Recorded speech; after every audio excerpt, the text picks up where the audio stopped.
What's going on, everybody? Welcome to the latest episode of FlagPlus Football's First and Goal podcast. I'm your co-host, Brent Bodkin. And I'm Quaysie Maule. All right, so we are getting towards the finish line of the regular season. So obviously, almost every single game in every single division has really huge things at stake right now. Everything's high impact. Everything is going right now. Again, we're in that race towards the finish line. Usually we don't start with this division, but you and I were talking just before we went the air here. Let's start with Division D1 and D2. I had a chance this past Monday in Papineau. I was filling in for Jimmy G to do some scorekeeping, and some really big games took place in Division D1 and Division D2. So let's start with Division D1 here. So I got to work a game. It was the Pacemakers, led by Jason Rossi and Chris Broswell, taking on the Ball Hawks. So let's take a look to see what happened in that one. A really good back and forth game. Again, this is for Division D1. And I got to say, so being in the league for as long as I have, right? There's a lot of and guys like Jason Rossi and Chris Broswell. I've seen them play a lot throughout my tenure here in FPF, both as a player and as media. But some of the older guys on the team are veteran guys. You have Var, Ashrafi, Benjamin O'Hayan, right? So a couple guys have been in the league for a while. So it's nice to see them. And then switching sides, you have a team like the Ball Hawks with Xavier Couture, obviously an official, scorekeeper, player. He's there. Ray Franklin. Shout out to my boy Ray. He's on his team as well. Michael Kowet, an up and coming receiver in FPF. Jerry Bulbuff as well. So a lot of speed and athleticism with the Ball Hawks, and not so much with the Pacemakers, but what they lack in speed, they make up for just an overall knowledge and awareness and being in the right place at the right time. So really great back and forth affair. So Rossi against Couture at quarterback in this one. Yeah, I gotta say, so Xavier Couture, right? We all know he's a good kid. Been in the league for a while now. Dual threat quarterback, right? Whether it's playing for the Ball Hawks, for Flag Avengers, I think he's subbed for Montreal Magic. He plays for like a million different teams in a million different divisions, right? In FPF.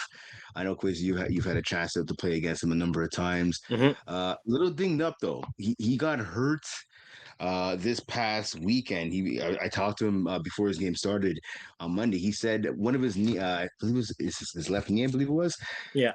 He was running and someone collided with his leg, and he said, yeah, his leg was in a lot, his knee was in a lot of pain this week.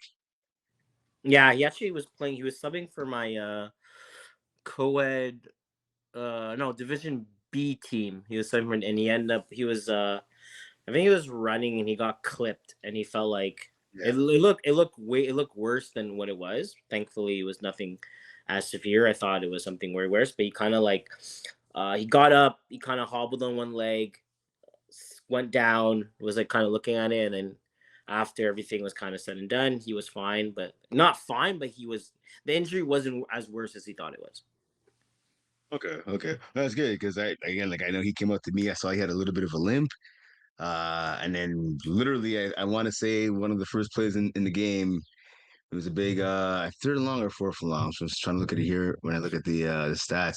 And all that to say, he took off and ran, and he still has the ability to cut. He still has some explosion, but like you could tell right away, he ran out of bounds, and that limp went from like a little bit of a limp to a huge limp the rest of the game. And he took off a couple more times, much to the chagrin. Even his teammates were telling him not to run.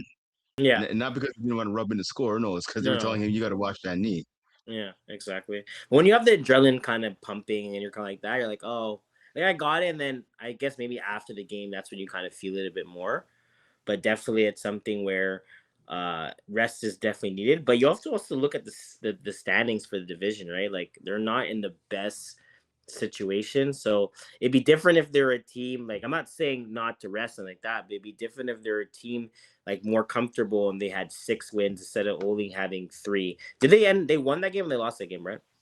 Oh, they ended up losing, right? So they lost that game 32-26, I believe. Yeah, 32. 32, 27. Yeah, he actually told me that too. He told me that they ended up losing. Their defense couldn't get a stop.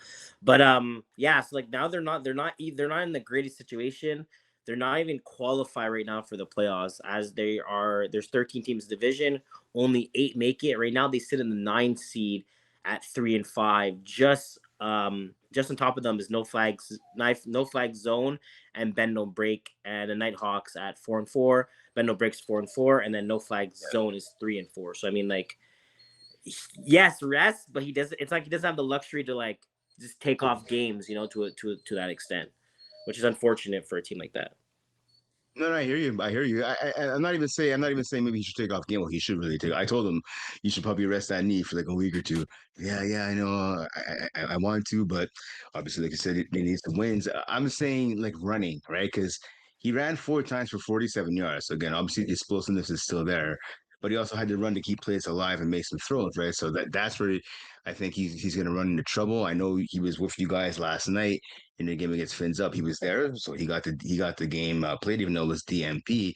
But again, right, because of his knee from Monday night, less than 24 hours later, wasn't able to play. So that's something he's gonna have to keep an eye on. And he's a young cat, I know that. So he's not like he's in his 30s or 40s where, yeah, that knee, dude, you may want to watch out because that might be the last time your knee is good, period.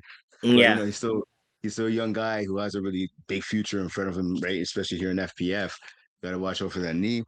But like you said, yeah, they lost that game 32-26. So yeah, with that loss again, like you said, now so they dropped down a bit in the standings and whatnot. But it's interesting. So like I think with this game because this game actually really went down to the wire. I got to give a shout out to Ben O'Hagan. He actually got the winning touchdown for the pacemakers, and it was kind of cool to see because his son was there. And then someone's on the sidelines. He was tossing a ball to himself, pretending to catch it. He was diving over the turf. Dylan Taylor was one of the refs, so we were watching the kid and just laughing. He's obviously playing football by himself on the sideline, but I think there's potentially a future FPF player in Ben O'Hagan's son. I'm sure, for sure. But yeah, and there's also it's a big win for them as well too, right? For the Peacemakers, they jump up to 6-3 now, and I think they're in a comfortable spot where Yeah, now tie for second. yeah, they're kind of just waiting to see. Well, they have a final last game, but other than that, they're kind of just waiting to see how everything kind of develops and who they're going to be playing in the first round of the playoffs. Yeah, and this is big because you know what? So Snowden Dudley Degens, so it's 3 teams tied for second, right? So it's Black Vipers at 6-2. Mm. They have 2 games left. Snowden Dudley Degens are 6-4. So their regular season is over. They have 12 points, as does the Pacemakers, right? So that win for the Pacemakers, it helps them stay tied with those 2 other teams. But now Snowden Dudley Degens are done for the year, at least regular season wise, right? So if you're the Pacemakers, if you could win your final game, they take on, looking at it quickly here, they take on Judith that's coming up this coming Monday, actually. So yeah, August 3rd. So it's Mhm. 7 days rest for them. If they could beat Judith, and Judith right now is 3-5, they're sitting at 10th. They could potentially leapfrog Snowden Deli Degens and Black Vipers, depending on what happens to them in their final 2 games, and they could have sole possession of second place in Division D1, which would be huge. Yeah, yeah. Fortunately, for them, they're in a great situation. The fact that some of Delhi's their season's over, so they're kind of just waiting to see where they're gonna fall. And there's teams also as well as Double Dip. They're still 5-3. They have 2 games left. Yep. Nighthawks is also a team that's 4-4, where they also could get a jump on them too. If for some reason it's a 3-8 time, they don't allow more than 54 points. And then Benno Break is also a team like that. There's a lot of situations where Stolen Delhi right now they're in that third seed, but they definitely could drop into a fifth or a sixth, which I mean for them it's not the biggest deal. They're in, I mean, their roster, they've been a team that's pretty dominant with Adam Maniloff as a quarterback for that Yep. team. So I think they feel comfortable. They score a lot of points. So I don't think they really care exactly who they play, as long as they can avoid one of those weird matchup teams where they don't match up as well, but they know their offense should be scoring a lot of points in general, just because Adam Maniloff has been playing great since he got into FBF. Would you say that Adam Malinoff right now is the best quarterback in this division? Yes, by far. Not by far, but like there's I don't think there's a close second. Okay. Okay. Well, that's by far pretty much. I Okay. don't think I don't sorry, no, actually, no, actually I'll take that back because I do like Jason Rossi. I think Yeah. he's he's also a good quarterback. I don't sorry, I think maybe there's a top three. I think it would go Adam Maniloff. I think Jason Rossi would be number two. And I do like the quarterback from Black Vipers, and they sit at the three. I'm also not Yeah, Matt I'm not Malone. Yeah. Yeah, they've been playing for a while. I like his game style. I'm not familiar about all the quarterbacks, like the quarterback from Double Dip. I'm not as familiar with him. Xavier Paha. I thought he was a receiver to be more than a quarterback, but I'm not really familiar as that team as much. But I would say it's those three guys, and I don't think there's like a close fourth, fifth, or sixth. And I think after that, everyone is just kind of like even out. Um, you know what's actually really surprising me? The quarterback from Junior XL. Yeah, Von Vanzlet. Yeah, my Yeah, man, dude. very surprised. I mean, his core is pretty like he has a good group of Pretty good guys around receivers. him, Yeah. so there's that too. But for them to be right now, we didn't talk about them much. For them to be at 8-1, they lead the league in most points scored with a game left. So they're definitely going to be Sonadel Jellies right now. They have 340. Sonadel and Degen, sorry, are at 331. So they're going to beat them by like about 30 to 40 points. And then a lot of other teams, they just destroy them by like 100, 150. So they're scoring points, and their defense is doing a good job on only allowing 244 so far. So they're probably going to be like one of the top 5 defenses in general too. So they're having a great year. I'm excited to see how they're going to be playoffs, and if they're going to be a team like they're going to finish as number 1 seed, or they're going to be a team where they don't finish, where they get knocked out the first round, or is this actually like are they like are they false kings or true kings? I would like to say. Right. I mean, listen, they're 8-1 right now, right? They finish off with the studs. That's coming up actually this Monday as well at Papillon. I think I'll probably be the scorekeeper for that one. The only loss on the season. Looking at it here, their one loss. Well, actually, no, they beat Stone in the divisions as well. Beat Pendulum Break. The one loss, yeah, was Keon was telling me the other day was to the Nighthawks. That was back in week 9, right? July 19th. So not that long ago, actually. I was surprised when he told me that they lost to the Nighthawks, especially because they lost 31-12. But it is what it is. One loss on the year. And like you said, will they be false kings or will they go all the way? I'll have to wait and see. I know for that quarterback question, so I agree with you. Mathis Colom, I've seen him play. Him and actually Von Vance, like two guys that were in lower, like they played in lower divisions before, weren't that great at first, but they kind of practiced obviously, and they've gotten better each season, and now they're in some of the top upper echelon of quarterbacks. I will give a shout out to Philip Gillian with the studs. I've seen him play a lot the last couple of years, especially usually in semifinals or championships, and he's usually a big game player. So I want to give him some flowers as well, and obviously Dante Girardi, right, for Garney come Mac. He could, I think Dante, he can swing the ball. He can swing it a little bit here and there, Dante. No, for All right. he definitely can. Well, I will I say sorry. actually Just one last thing. Sorry, okay, with go this ahead. loss. Sorry, I was gonna say the loss with the Ball Hawks. So again, right now they're at ninth, right? They're on the outside of the playoffs looking in, but they're tied for points with a bunch of other teams, right? They're tied with No Flag Zone, who have 6 points. They're also tied with Judith, who I talked about before with 6 points, and Studs, who also have 6 points, right? So that loss is huge. And again, Ball Hawks, they have 2 games remaining. It's gonna be interesting to see what they do. And again, the health of the quarterback Xavier Couture, like I mentioned, he didn't play with you guys last night. He was there, but he didn't play, obviously due to injury. So we're gonna have to see how long this knee injury is gonna affect him because they got a short turnaround. They're back in action this Monday against No Flag Zone. So that's one of the teams they're tied with, like I said. And also they play, no pun intended, next Saturday to wrap up the regular season schedule, right? So I mean, it's 2 big games. Well, no pun intended, it's 1-7, but still a veteran team. 2 big games for the Ball Hawks, and we'll have to see whether or not they have the quarterback. Yeah, that's gonna be a big factor for them. Like it's someone like Xavier. He's pretty much a whole in that team as well too. That's your quarterback when you don't really have him, or really you don't have him at 100%. It does make a big difference. And again, we're kind of saying the standings is heating up. We only have 2 weeks left until playoffs start, and it's gonna be. I think it's gonna come down to the end of the last week to kind of see who's gonna get that final. I want to say because it's 4-4. I want to say, yeah, that final 6, 7, 8 seed.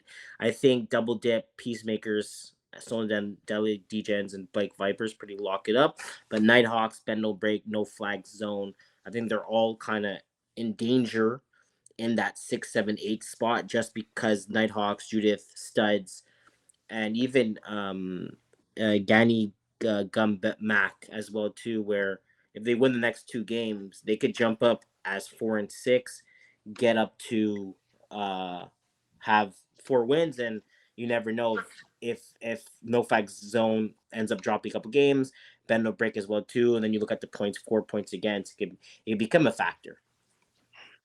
Oh, 100%. 100%. Do you want to hop over to Division D2? Yeah. So I had a chance to score keep. Big matchup actually took place Monday as well at Papano. So it was the third place at the time, 61 Bandits, taking on the 10th place at the time, 3-5 Super Saiyans. So battle between two veteran quarterbacks, Emil Scaff for the Bandits and Jordan Allard for the Super Saiyans. I gotta say this game was a good game. I can't lie, it was a good game to call, a good game to watch. Part of me, a lot of scoring in the contest, really went down to the wire. A little bit of physicality as well from both teams. I won't lie, nothing too dirty for the most part. I know Jordan Allard, who plays quarterback, he got headbutted in the mouth by the rusher. Now, I'm not sure how the rest was really contesting this. It was saying, "Oh, it wasn't on purpose." Yeah, I'm not sure, but that is Jean-Christophe Pelajau.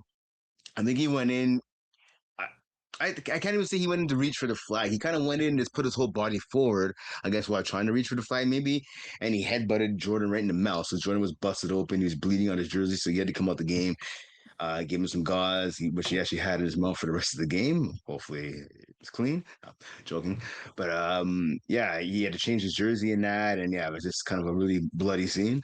But yeah, I gotta say, man, this game was not lacking any offense. I want to give a shout out to Simon Girard. Now, from playing as long as you have and playing as long as I have, or just watching football or knowing football in general, right?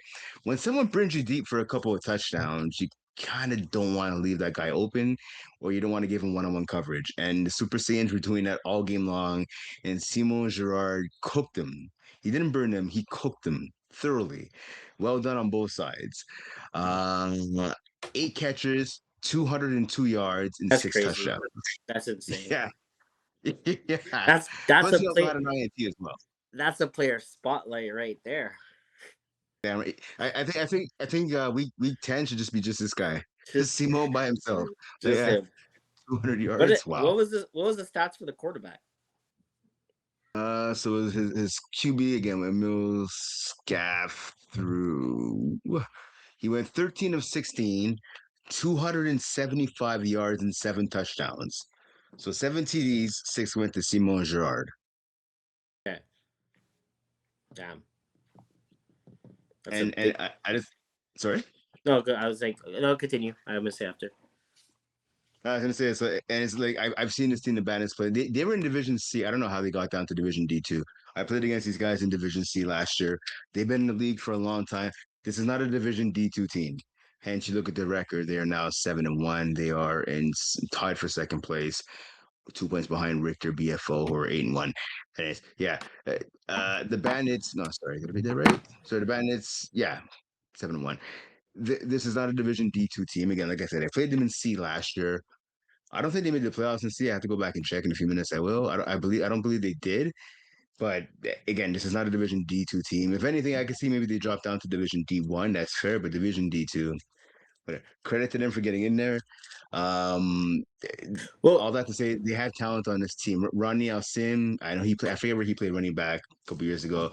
He's still fast. I saw this guy. He caught like a swing pass and he burnt everybody for a long touchdown in the game. They have aggressive guys on their defense. They got my main man. Shout out to Emmanuel Experience, who's on the team as well. Cedric Jingra Dubé, he's their snapper. He's a physical guy. He made some plays on defense as well. This is a good team. This Bandits team is no joke.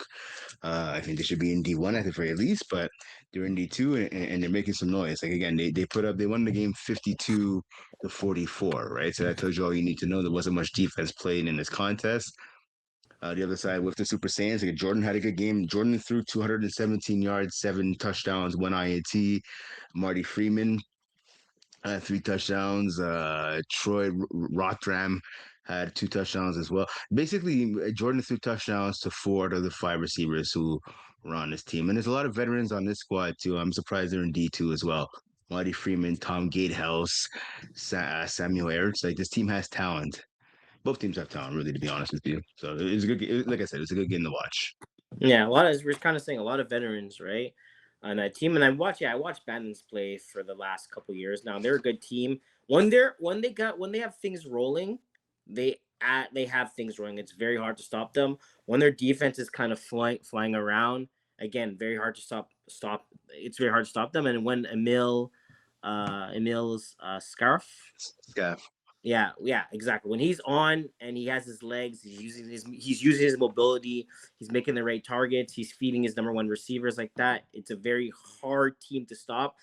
The only thing concerns me about this team is that I don't think sometimes when it comes to playoffs, I think I've seen them play. I want to say 2 playoff matches where they've lost it, and they just did not look like the same team. So again, regular season right now they're 7-1.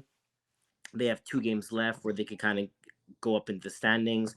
They finish with Shockers and Brewers, 2 teams that are not the greatest. Shockers right now are in the middle of the pack at the 5th seed. So 5-3 again. Shockers has been playing this league for a while too, as well. And then Brewers are 1-7 where they're struggling. But I feel like it's a bunch of guys are having fun. So at the very worst, this team's gonna finish 8-1, 8-1 or 9-1 at best, and then they're gonna make their playoff their official playoff run. I think this is probably gonna be the one year where they're gonna have a very good seed, so they're not gonna have to play versus one of those powerhouse teams. Usually when they're in the 5th or 6th seed, where you have to play that 3rd seed. So they should have an easier way to the road show, like to get a chance to get to a championship. So that's good on them. But at the end of the day, they're gonna have to finish what they're basically started.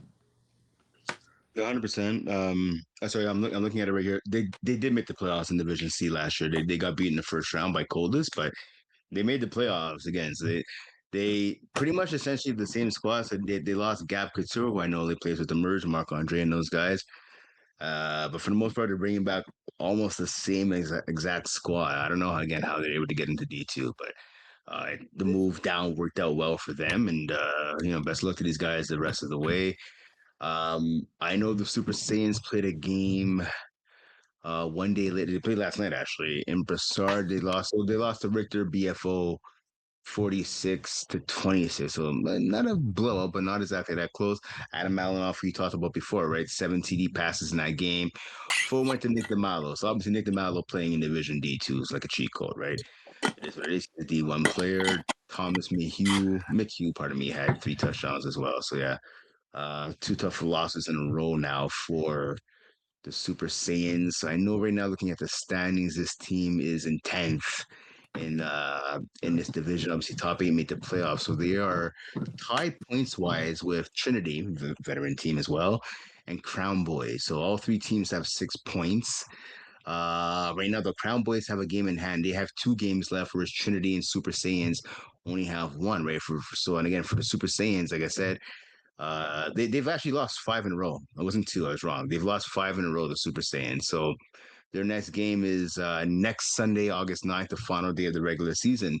They take on New Kids 2.0. So they're gonna have to knock off New Kids 2.0 right now, who are 2-7. So they're in 11th in the standings. So they're actually 1 game behind Super Saiyans. So Super Saiyans are gonna have to beat them and then get a little help to get into the dance because they're going to need Trinity to lose. Again, Trinity has 1 game remaining. Trinity has Steels. It's going to be next Saturday at Loyola. So looking at Steels right now, Steels is 1-7. So I don't know. And then like I said, Crown Boys with that game in hand because they have 2 games left, not 1. Crown Boys take on Steels as well, and then they take on Texas Wales. So a bit of a tougher matchup for Crown Boys at the end of the year, taking on second place 7-0 Texas Wales. But yeah, Super Saiyans, they're gonna have to win and get a little bit of help. Yeah. Well, I mean, we're kind of remember we were talking about Super Saiyan last season in the winter. We are kind of saying like this team is so good. I think they were 1-9 or they finished 2-8, and they're struggling for most of the year, or maybe it was 2 seasons ago. But we were talking about them, and we're That was kind of last saying, season. Yeah, last season. and we're kind of saying, I think it was last season. We're kind of saying these guys are struggling. How are they struggling so much? And I think they had a. I want to say, I'm just gonna before I double down here. I want to say they had a better start. Yeah, so they won the first 3 games of the season, and then I remember the first 4 games. Basically, they dropped the one versus Delicious, and they end up being Shockers, Brewers, and PSTM. They started the season winning 32-13. I was like, okay, this is the Super Saiyan team that we're used to seeing. Then they play a very good Delicious and Delicious team where I played versus these guys in division. What division was it? Was it D? I was throwing in, but they're a very good team. If you're not on, their quarterback has a good system. The guys have chemistry. So if you're a team that is kind of messing up and you're not on your on cue, they're gonna rip you apart, and they have playmakers. So they dropped that game 38-26. All right, fine. Then they play Shockers. They win 43-28, big win, and then they play not the greatest Brewer squad, but they win that game 39-22. So they're going into week 5. Oh, sorry, they're going to week 4 because they basically played 2 games in week 2, going 3-1. I was like, okay, this is the Super Saiyans team that we're used to seeing. Not sorry, it's a new team, but the roster. These are the guys that we're used to seeing winning games, like that. And then they drop versus Team Ethic, Texas Whales, Trinity, Bandits, Reacher BFO, and then now they finish with New Kids 2.0, which is great for them because that's a team that's also struggling at 2-7. But it's kind of crazy to go 3-1 and then drop your next 5 games. And 5, then, yeah, man. luckily for you, I mean, playoffs are still a factor, and you're playing a team that's also struggling. At least you're not playing again, at least again, I mean, they played versus pretty much most of the top 4 teams already, and they beat Shockers. At least they're not playing a PSTM where they're 5-4 and they're kind of they're more a better team. Right now you're playing versus a New Kids 2.0 where they're pretty much out of the playoffs at the end of the day. So they don't really have as much motivation, and their offense is struggling right now, only scoring 115 points in 9 games. So they're literally averaging about 12 to 13 points per game. So I mean, at least they have that, and they're now, at least they know, okay, let's win this game, and then pretty much hope and pray Crown Boys, Trinity, Team Ethic drop a few games, and somehow they can sneak into that 8 or 7 seed. Yeah, definitely. Yeah, we're gonna have to wait and see what happens. Again, like we talked about, a really fast start and this really bad finish is probably going to come back to bite them. I will say in that game on Monday, they lost Zach Goldstein. He had a lower body injury. He came out, I think, a little bit either just before or just after halftime. He didn't come back in the game. So yeah, again, they were wasn't looking that great in terms of well, at least going forward, right? Healthy bodies, like I said, and also just they need to get some wins and hoping for some other teams in front of them to lose. I know you mentioned PSTM. I'll talk about them quick. They had a big win over the Brewers Monday night. Mary Vick, they knocked them off 42-26. So for PSTM, that's their 4th win in a row. The quarterback Jesse called Larzik, who's another guy who's improving the last couple of seasons, 7 TDs in that contest. Antonio Venturino, 3 TDs. Ryan McNally, shout out to Ryan, 11 catches, 109 yards, and 2 TDs. I mean, having Ryan McNally on your team in this division is also like a cheat code. Yeah, this team is rolling right now. Again, 4 wins in a row. Shout out to Pease. Obviously, couldn't get the job done, unfortunately, for his team, but he did have 4 TDs in that loss, again, by a score of 42-26. So for 4 wins in a row now for this PSTM squad, they improved their lot in the standings. So they jump up now. They're in a tie for 5th with the Shockers, both teams with 10 points. PSTM, they wrap up the season. They have 1 game left. They're taking on 4th Down Freaks this coming Sunday, actually, in Laval, 2 in the afternoon. So have to see what they do against the 4th Down Freaks, who right now are 2-5 in 12th place in this division.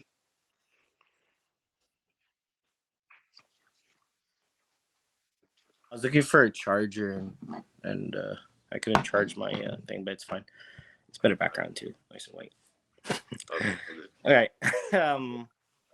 But yeah, exactly. exactly what you're saying. Yeah, let's go to Division F here for a second. It's one I did one game for Division F, so I figured let me just talk about it here.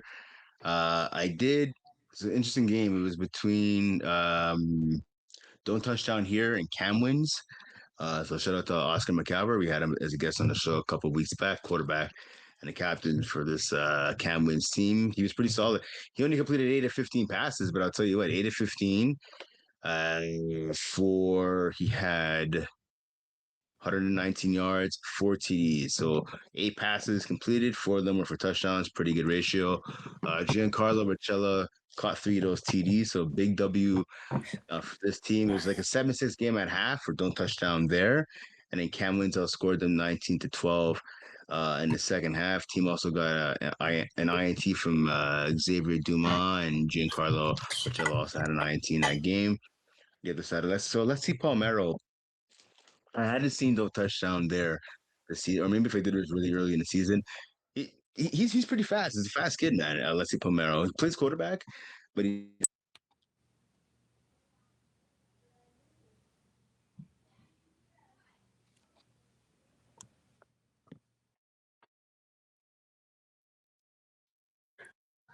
Yeah. Okay. So we kind of lost Brent's audio here. I think it just got disconnected. I think his mic just kind of came apart. So what he was saying from Division F, which I wasn't kind of, like, he kind of score kept that game. So I'm kind of, yeah. He's talking about Cam Wins and I believe their team. Yeah. Well, okay. I'm gonna go back to an air topic until Brent actually goes. I'm gonna jump when Brent comes back. We'll talk about Division F a bit. Actually, no. I'll talk about Division F. I'll kind of talk about how big Division F actually is.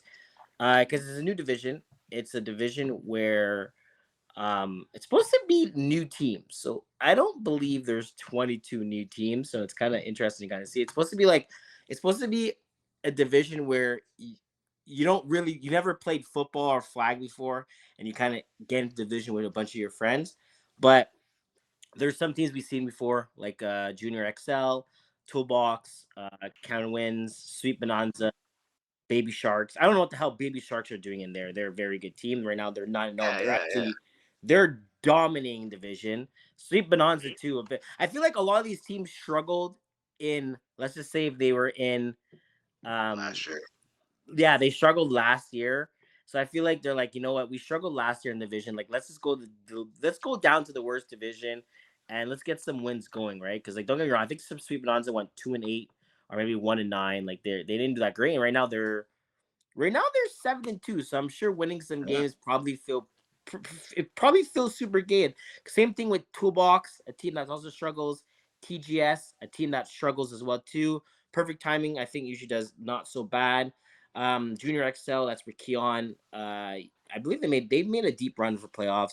Gamblers, no clue what's going on with this team because again, I feel like they were decent the first year coming in, and now it's just been struggles on struggles on struggles. They're 1-8. They're definitely gonna be missing playoffs.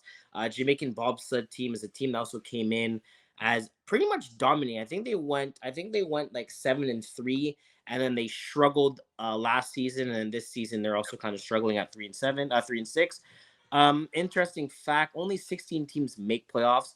So we're gonna have unfortunately 6 teams that are not gonna make it. Frenzy Bush is probably one of them. Gamblers, unfortunately for you guys too. Full Clee FG, not the greatest. Shark um Sharknado. Sharkando, Sharkando. yeah, Sharkando 2-6. They still have some hope. And then Jamaican bobsled team at 3-6, and then West Loop at 3-5. So like if you're the 7 to 19th seed, you still have a good chance. Unfortunately for 20 to 22, your season's pretty much done. But again, get the work in, get the chemistry kind of going, and then come back in the next season. But again, what I'm saying, this division is huge. Like to have 22 teams in a division F where it's like kind of new division. I mean, it is what it is. you fit the cap, you fit the roster, you do what you got to do. But it's just kind of interesting to see how playoffs are going to work and where are these teams going to be for next season, right? So like Sweet Madonza, like no offense to you guys, like you're not going back to Division F. Like if we have E, like there's no, you got to go up at this point. Like yeah, you guys had your fun. Now you had your fun, go up.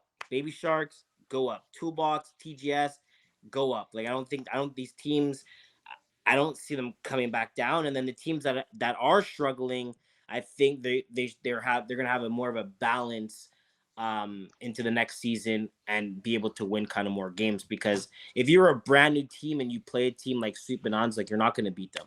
Like unless you have like stud of a roster, like those games you're gonna lose. Where it is unfortunate because maybe they're on your maybe they're on your schedule, and maybe you didn't play versus the top 10 bottom teams where you probably would have had a better record and season. But at the end of the day, like it is what it is. But it should improve every season how we see teams doing well and teams doing bad, and that's where you drop and that's where you go up.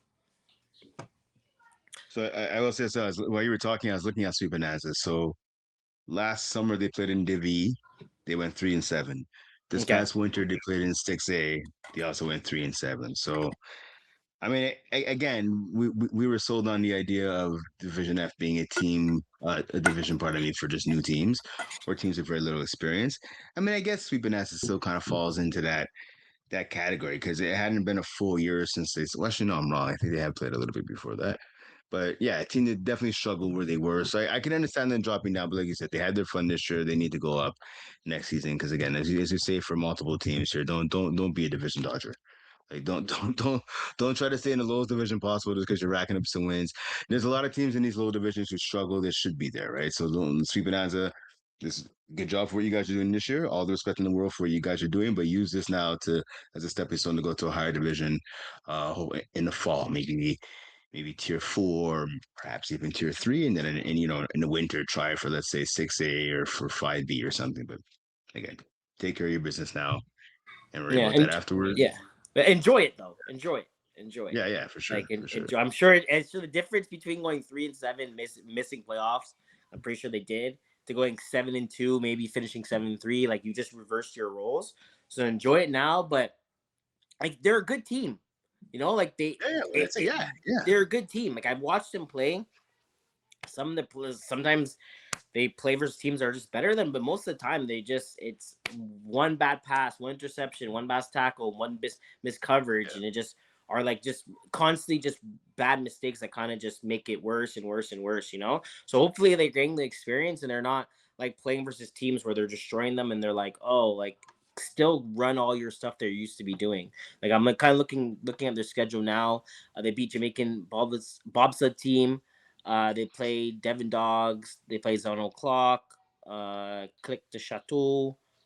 1614 Blanc. Frenzy Bush. So they kind of got a mixture of new teams and old teams. So I mean, it's not bad. Yeah. They got a mixture of good teams and bad teams. So it's pretty good the fact that they just didn't play bad teams. They kind of played the good teams and they played some bad teams. So Yeah, I'm same as you. Like, I've scored captain twice this year. I did the first game against Jamaican Bobsled team week one, and I did their game against Zen O'Clock and Broussard. The game against Zen O'Clock, they won 39-13. I remember doing that game, and I was like, "Yeah, this is not a Div F team. This is way better than that." And again, I remember them being a team that struggled earlier, but now again, they've gotten their act together, so to speak, and again, build on what you did this season and go forward and play in a higher division. I know they finished with the Gamblers this coming Monday at Maryvick, so I mean, I fully expect Sweet Bonanza to get the W there. So they'll finish the season 8-2 most likely, which is pretty good. mhm. Yeah, so just quickly, because I know I got cut off before I was just talking about the game. Cam wins, don't touch on here again. Cam wins with the W. They won it 25-19. This is like a back and forth game. I know I mentioned Alessi Palmero, the quarterback for don't touchdown here. This kid is fast, man. This kid has some wheels, really good athlete. The defense, shout out to Oliver Morrison. He got a pick six for this defense. He balled out. He also had a touchdown on offense. I can't really impress. Like there was some pretty decent players on both sides here. They're making an impact and guys who again just a bit more seasoning will get better, right? And that's what I love to see here in this division. And again, it was a fun game to look at, a fun game to call. like I said, Camryn's with the win. I'm just trying to see who got the winning touchdown. Here it was. So Camryn's basically, yeah, final play of the game, more or less. It was Oscar McAvoy to Giancarlo Rochella got the winning TD essentially for his team on the final play of the game. So again, this is a fun game to watch, and good job for Camryn's with the W. Mm-hmm. Let's go into Division C. I kind of want you were score. You got to scorekeep one of the games last night. Yeah, that's right. Jugger Bomb versus Big Fat Bats. I was Yeah, also on the sideline too. I was kind of not the sideline, but I was kind of in the back, kind of watching it too. That game yeah. ended 24-52, so kind of a beatdown that Jugger Bomb had. But I do want to say, after the game was done, so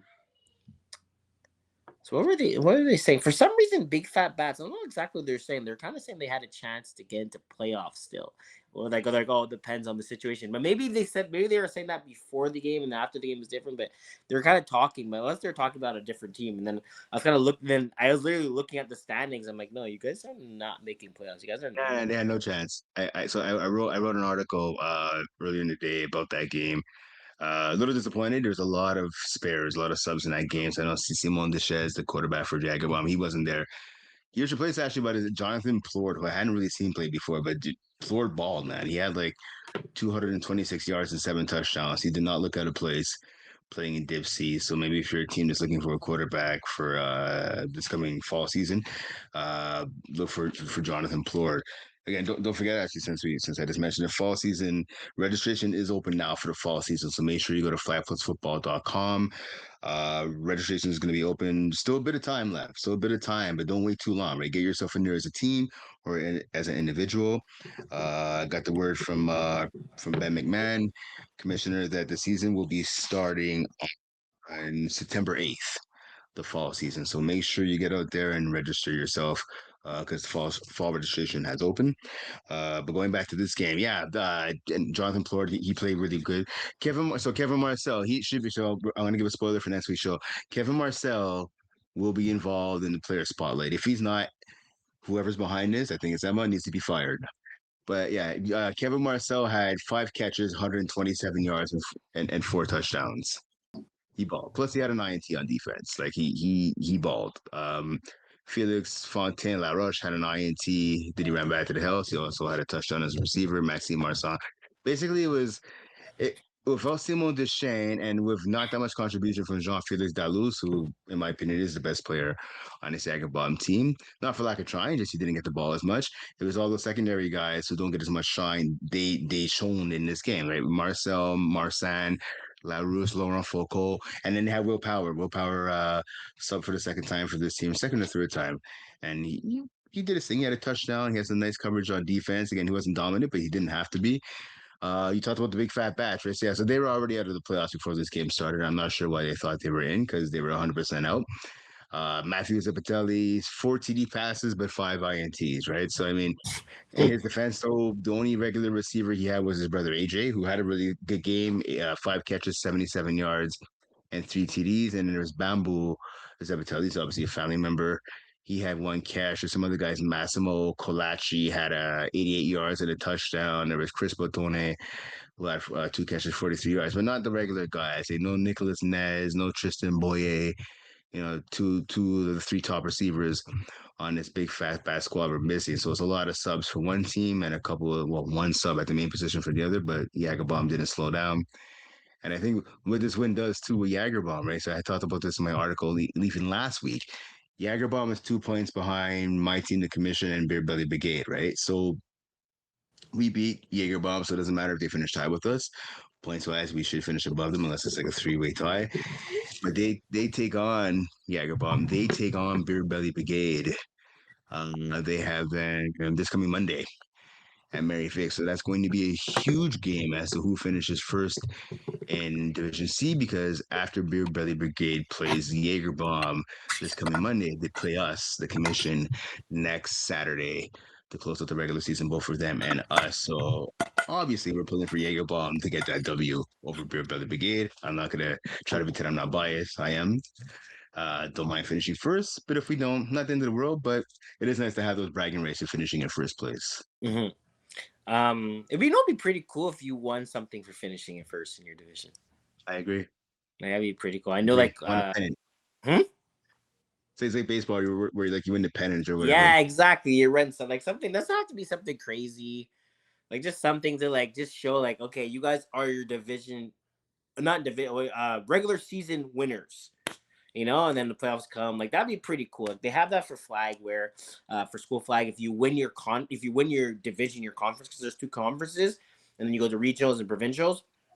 Even if you don't come in first in regionals, if you won your division, you still get your banner. So I remember, like, for the Yeah, kids I coach, yeah. we won our we won our region, but we won our division, we lost our region, but like we still got a pretty big banner. So the kids we were mad, but we were still like, okay, yeah, we still got something, we still we still got something. I mean, Um, I don't care for a banner. I don't mind getting like $100 off next season or something. That'd be fine Yeah, by me. I'd rather that than a yeah, banner. exactly. But something around the lines to just be like, because you know what unfortunate is when you have a great season, you win your division, you're like, okay, playoffs come, you lose this first round, second round, it's like the season Yeah, just yeah, yeah. wiped away, like all the memories, all just gone. You're like, okay, all right, got to do this all over again, and it's just like it'd be nice to be like, okay, you know what? Yeah, we got knocked out, but we still finished, and we got something, like we got an FPF T-shirt, we got something. You're like, at least I don't want a t-shirt. I don't care about a t-shirt. I I'm want $100 off. I don't know. You're at least you're going home with something, At True, least you're going true. home with something. I'm telling you, someone would be happy with someone on your team is gonna be happy with FPF T-shirt. I'm sorry to say, someone's gonna be happy with it, better than nothing. Um, Going to the Division C, just to kind of end it off. Going to the playoffs, right? I think we're pretty much set. I mean, the bottom teams are kind of done. None Run, Big Fat Bats, Ballstar University. Fortunate for you guys, great season. Finish your season off strong. The Innocents are 3-5. The Cast of 12 is 3-5. They both have 2 games left. Peckers 5-4. Hustlers 5-4. Mongoose 5-3. Uncle Rico Rams 5-3. All Blacks 5-3. So both of those teams do have a chance to go 5-5. Then it's gonna be points against, points in four, where they don't look that well, especially the Innocents allowing 290 with 2 games left. They're not looking in the best situation for a tiebreak. They finished off the season with Peckers and Cast of 12. So one of these teams are definitely not winning 2 games because they play versus each other. And Cast of 12 finishes off with looking at it now, they play Uncle Rico Riders and then the Innocents. So one of these teams are for sure getting knocked out. Even if there's a tie, they unfortunately for them they get screwed, and they play versus teams that need to get a win too.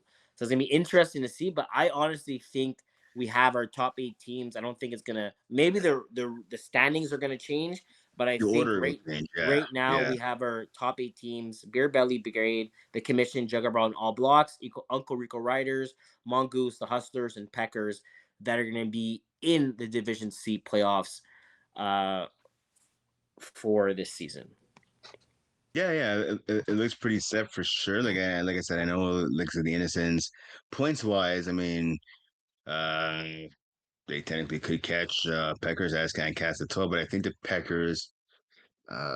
think the Packers would still end up on top, depending on what the points against is and all that. Well, with the three-way tie, but I'll be honest, Packers are a better team than they're better than the Innocents, and they're better than the Cast at 12. I've seen the Packers game. We were supposed to play them week 1. They forfeited. I've seen them play 2 games this year. They have a veteran and explosive offense, kind of like Trap Stars light, pretty much, are the Packers. They're a good team. I know I saw them actually choke against Mangoose. They should have beat Mangoose. Mangoose, shout out to them, came back and got that W a few weeks ago in Brassard. I know Nut and Run as well. So Nut and Run, 0-9 right now, right? So they finish off with the All Blacks, who are the 4th seed right now. I'm interested to see if Nut and Run could get that W. You don't want to see a team go winless, but B, like I've said it multiple times, like Nut and Run is one of the best teams I've ever played that have no wins. Like this team, uh, I can't even say we came out and played like crap. They came out and they gave us a good run. Like they're a talented team. I like what I saw out of these guys. They're physical. We beat them 32-30 back on week 8, like January 11th, right? So it's not as if it was a walk in the park. And I Mm-hmm. think at that time they were 0-7, I want to say. And I looked at their schedule even heading into my game against them, and I was like, yeah, they have a lot of a lot of one possession games, right? I mean, they losses, I should say. Pardon me. Like they Yeah, lost to Uncle Rico's Riders by one possession. They lost to us by one possession, right? They lost to Mengus by one possession, right? So I mean, they Cast lost of to 12. Cast of 12. They Also lost to hard. Paul so hard. Yeah, I don't know. Packers. But yeah, yeah, and Paul so hard University. Listen, I mean, that's a team with a bunch of former McGill guys. Not to say McGill is like the best team in college football. They're not, but I mean, they still have some really good players and some good athletes, and they also have some guys with FPF experience. I wrote about them in my article the other day too, and I'm just like, I thought with the guys they had on their roster, like Darcy Genis, who's been a part of FPF now for a couple of seasons. They added David Amani Conway and this guy called Little Derrick Henry, Jeffrey Amaso Chatilier, a running back, good player, along with some other cats. And like I'm just surprised, like they struggled so bad. I think they have, I think they're one in. They are, yeah, they're done. They're 1-9. Yeah. And like going into the season, I didn't think they'd be a top four team, even top five, but I figured they'd be in a fight for that last playoff spot. But also Hmm. Hard University. I'm surprised that they did so poorly this year. Yeah. As same thing It's at bats too. Yeah, it's very surprising, especially when you have so much talent and just guys where it's just like. But again, Division C is it's not a joke. That's what you have to realize. Division C is there's strong. There's good teams. There's veteran teams. There's teams that's been playing for a while, and you Yeah. don't have that privilege of having bad games. You have bad games. Teams are gonna take advantage of you. You know, so it's not like when you play a Division F or D1, D2, where you could get away with throwing a couple picks, getting a couple drops. No, if you have a bad first half, you probably lose games, and that's why in most cases you lose games by one possession, you lose games by convert. You lose. It's a hard division to play in, and like that's the best thing about FPF is that talent wise, it's like yeah, Division C for some leagues in Montreal, Canada, whatever you are, it's Division 1 talent. You know, so Yeah. Yeah. like Yeah. It's true. it's just it's a there's a big step. You know, so I mean, unfortunately for them, they're 1-9. But again, like it is what it is, and it's not the easiest. That's what people have to realize. Like you think maybe they like don't get me wrong. If they went to a different division, if they were in division D1, D2, they probably would have been a team way above 500. But I think would they be way? I think they'd be way too good for the division. I think probably like a set. I think they probably would actually be at least 7 games that division.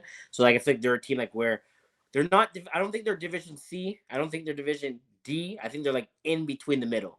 Like I always said about a lot of teams. I just think they're right in between the middle. But again, it's experience. Every year divisions kind of switch. So hopefully they come back and they have a better experience and they kind of win more games because going 1-9 is not the funnest at the end of the day. Like you want to win games, but you also want to play your friends. But it's also nice to win games, have that playoff run, and kind of trying to make your season last as long as possible. Yeah. Um, All right, man.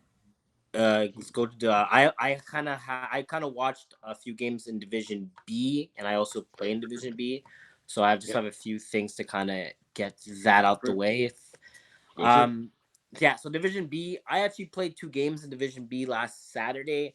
I got to play versus Silent Ticklers, which was a good game, and then I got to play versus Camp de Brute, which is also was a pretty good game.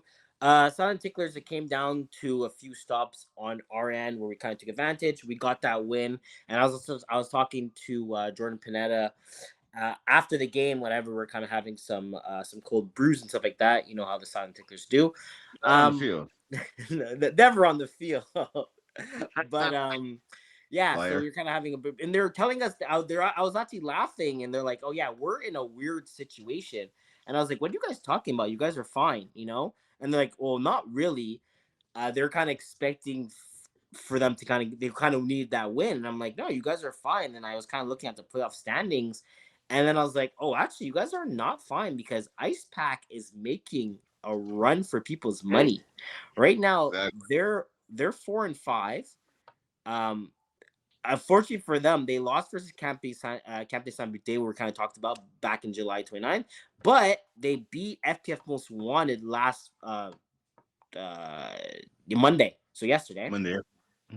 They won that game 45-40. They finished their season against us, but they're 4-5. So if they can win that game versus us, not saying they're going to, it puts them it puts a lot of teams in weird situations because Campy Brute, also again, that's a team that we played against. They got a big win versus us, which is huge for them because if they lost that game versus us, they would have been a very weird situation. So it's a big win for them.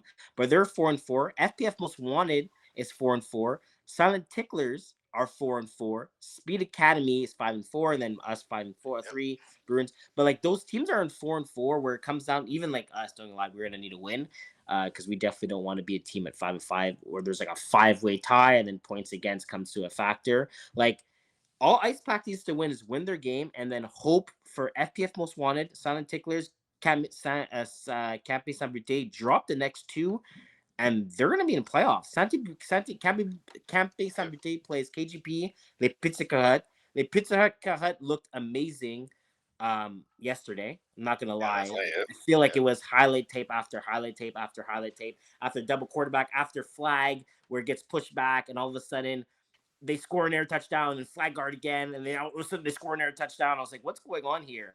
But they look very good yesterday when I was watching them play Idaho U Pimps, where they end up knocking them off. So it's a huge win for them. So it's gonna be very hard for Cat Butte to kind of win those two games.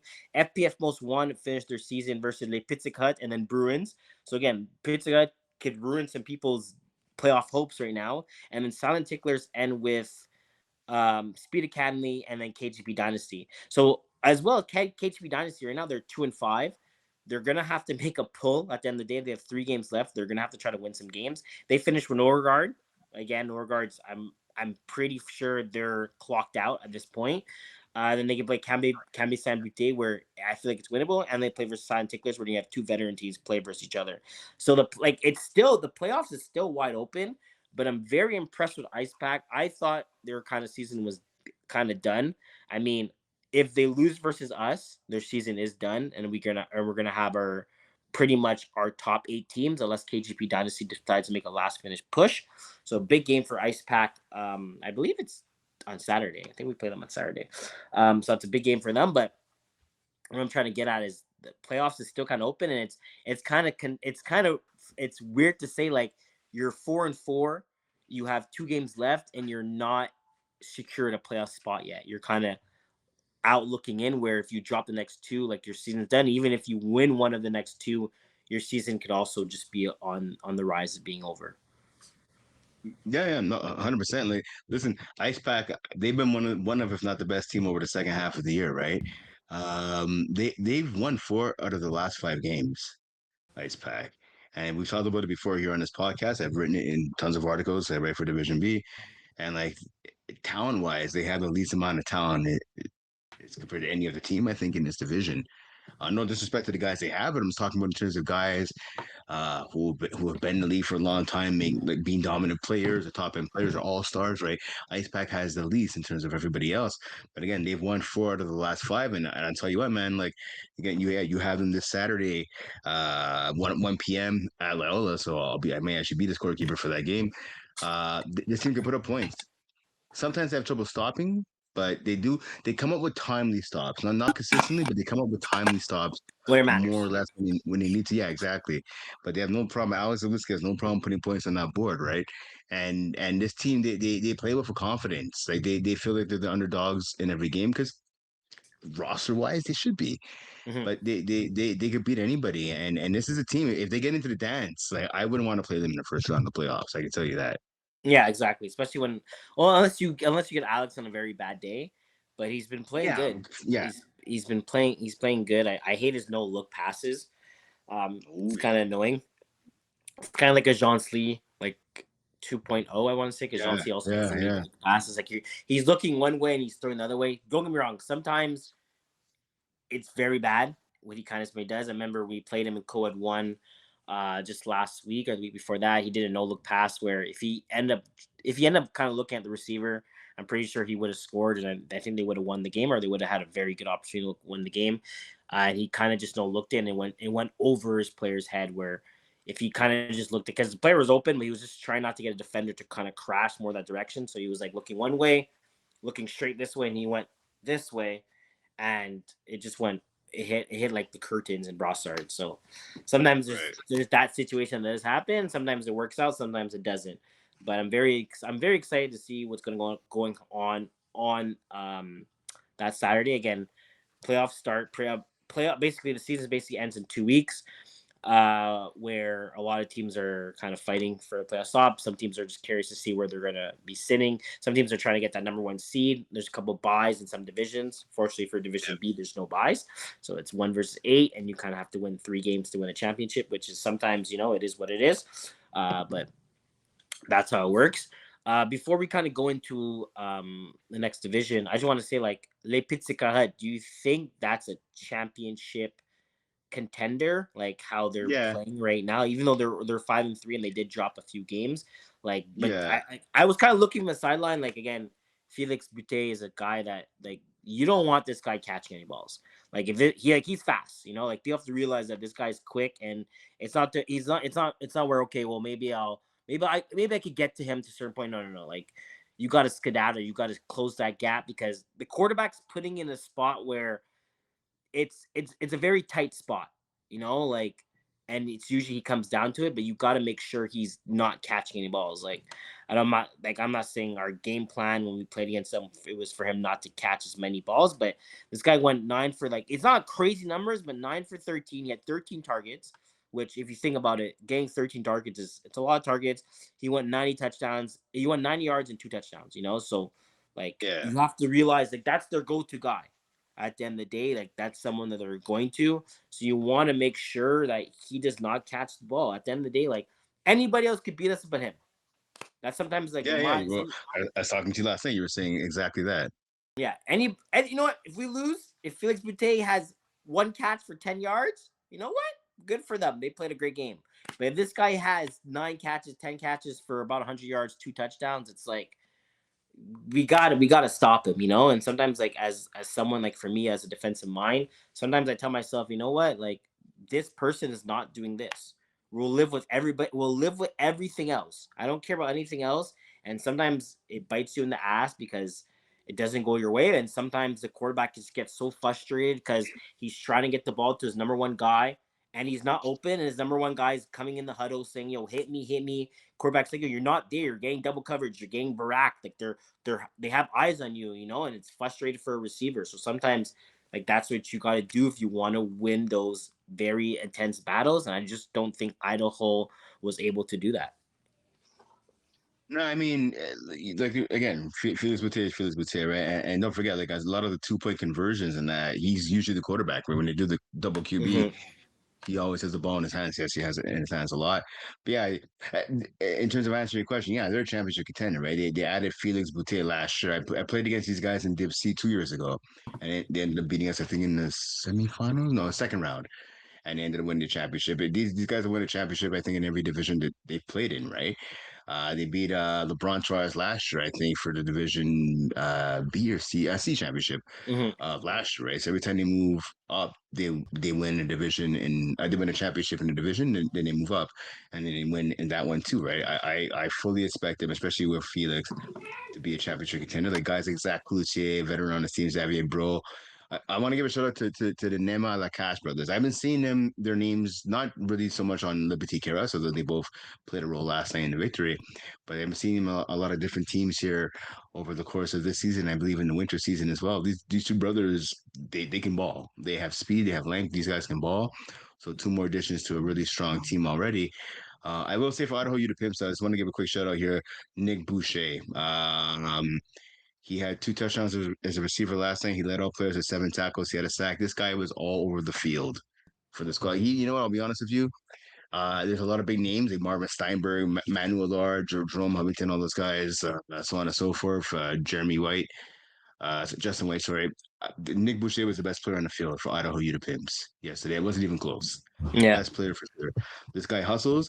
Shout out as well to the rusher, Khalil Grebi, another So guy, many big bat dude, had a downs. couple back So many downs. bat downs. Yeah. So many bat downs. Yeah, 2 back downs, 2 sacks. So those 2 guys were the best players on the field for Idaho U to Pimps last night. It was not even close. If those 2 guys don't have the performance that they did, this game would have been a blowout. But Le Petit Keras with a 38-34 win last night. Yeah, it's gonna be interesting to see. I would love to see a rematch of these guys in the playoffs. To be Oh honest yeah. with you, I Oh feel like yeah. it'll be a bit chirping back and forth. I mean, don't get me wrong. We could kind of see if you're looking at the standings how it is. Depending how it ends, maybe we'll see them at a semi-final matchup. Maybe I don't think a final matchup just because how the seedings are, but definitely maybe a semi-final matchup, which is going to be, I think that would be very entertaining to watch. Yeah, 100%. And you know what I like? So the Petit Carrots, they're a physical team. I played against them before, even watching them in lower divisions. They're a physical team. They make you be physical to have to beat them. And then they're not soft. They're not a team that when you get physical against them, they're going to cry for calls. They don't. That's the one thing I would say about Idaho U to Pimps. They're not always the most physical team. I think with the addition of guys like Agrebi and Boucher the last couple of seasons, that brings the physicality up a little bit for the squad, and that's what they're gonna need to get past a team like Le Petit Carras and go all the way to win the championship. Right? You can have all the finesse and all the skill you want, but you have to sometimes play physical football. And I don't know you to pimp. Sometimes they would, sometimes they wouldn't. I think those two guys with Agrebi and Boucher bring a little bit more toughness to the squad. Yeah, yeah, for sure. Did you want what division? What's next division did you want to get? I was gonna hop into just the women's quickly. Okay. Do you We want to haven't done do anything with the ladies yet. which one did you want? I'll start with women's B just because I did a game of women's B. I did Okay. the originals against the Cavs. This is a fun game to the scorekeep. The originals ended up getting the W 21-7. I want to give a shout out to the rusher. Jay LaFave, number 9 for the original. She had 7 sacks Oh, in wow. the game. Yeah, I think 1 or 2 of them were for safety. She sacked Adriana Valiente, pardon me. I think that's how you pronounce it. Yeah, Valiente for the Cavs. Um, there was a really tough performance. So Leslie Galarno, veteran in this league, she's phenomenal. She led all players 7 catches, 132 yards, and 2 touchdowns. She brought her A game in that one. Mario Paradis. Usually, she makes a lot of plays as a receiver, but she's also a good defensive back as well. She had 2 INTs in that contest. But again, Jay LaFave getting 7 sacks. It was jaw dropping. The other side of the Cavs made it close, man. The Cavs, they got some players. I had seen them play a few weeks ago. They got dog walked by Hebrew, but this was a much better game. Mally Jolie, number 21. She had like 9 catches, 89 yards. She was balling. Sophia Fellow had a touchdown as well. This team did drop a couple of touchdowns. A lot of their mistakes led to the win, not taking anything away from the originals. The originals did what they had to do to get the W, but the Cavs they left a lot of plays on the field, and I think those ladies would be the first ones to tell you that. I had a bit of a chance throughout the game to talk to Amy Hughes, who's a player and coach on that team, and she has those ladies playing hard. Julia Dos Santos, I mentioned her a couple weeks ago there. She had 5 tackles. She really led the defense, really kind of set the tone. She had an INT as well. Amy Hughes actually had 2 INTs for her squad, and Julie had a sack. I like what I saw because last time when I saw the Cavaliers, there was a bigger team. There was more people, which is great for being fresh, but they got beat 62-0 last time I saw them. Wasn't a great outing. This time with a little bit lesser of a squad, more players got more playing time, and they seem to be clicking more. I like what I see out of this Cavs squad. Obviously, a learning experience, another tough loss for them. But I like this team. They don't quit. They're 1-7, but they don't quit. Like Mhm. doesn't matter. They could be, even when they were down 62-0 in that game, they weren't quitting. And this one, they had a chance to get the W. They made a lot of plays. You just have to, if they could score a bit more. So the quarterback, Valiente, she needs to get rid of the ball. Even her teammates were telling her that on the bench. She's taking too many sacks because don't forget with the ladies' rules Just and start. that there's no intentional grounding. Yeah. Just throw the ball into the dirt. Doesn't matter. It doesn't have to be towards the receiver. Throw the ball away. She took a sack for a safety. I think at least 2 of them, and just some bad sacks near her goal line in general. You have to get rid of the ball because when you take the sacks, it ends up being instead of first down in midfield, it's instead of let's say it being I don't know 15 to 20 yards to get there, then it becomes like 25 to 30 to Yeah, it adds 35 up. yards It's to get very there. hard to adds Yeah, up. it adds up. Get rid of Mhm. the ball a little quicker, and you guys will be okay on offense. But the Mhm. defense is nice. I like their defense. They're aggressive and they're physical, and they got some speed. Since we're again, I'll just kind of end with Division B2. I got one thing I kind of want to talk about. I didn't get to really watch it, but we saw Kibu play like Sorcital, so the Sorcery, and Oh, sorority, yeah, sorority. Sorry, sorority, yeah. less sorority. So they won. So Hebrew lose 27-12, but La Sorority came with a bunch of subs. It was all subs. Yeah, It sorry, was man. It it was happens. all the subs. They had so take this roster in. They had Lohian Boucher uh Bush Lochian. I want to say Bouchard. I I'm can't gonna get pronounce there her in a last name. second. Look. Um, Bouchon, Bouchon, Lochian Bouchon. Um, but anyway, so she played again. I think she's probably one of the best two-way players in FPF Well, Canada Sean, yeah, wise. yeah, yeah, yeah. Oh They yeah, I had see the her as roster. Yeah, they had her as a quarterback, but I believe she also yeah, played some defense. They had Sarah Maud LeBlanc. They had Emma Townsond. They had Leah yeah. Leah Burroughs. Biga, They had Lara, yep. Lara. They had Corley Corley. as well. They had a sick roster. They had like literally, and then you're don't get me wrong, Hebrews a very good team, but when you bring veteran experience and just girls that are kind of Kibo's it's a CJEP, and then now you're playing versus Yeah, girls yeah. that play uni ball, that already played CJEP, that have all the experience, like, and again, don't get me wrong, Loki Han is she's not a quarterback, but she understands concepts. She went 17 for Yeah, 23, so so yeah, she yeah. completed. No, she doesn't. No, she doesn't. I think you're thinking Um, both the way. so they had a double. I think they had a double quarterback option too, where he threw it back to Saka mode as well too. But again, like 17 for 23, 164 yards, 3 TDs, 2 INTs. But I mean, their defense was pretty spot on.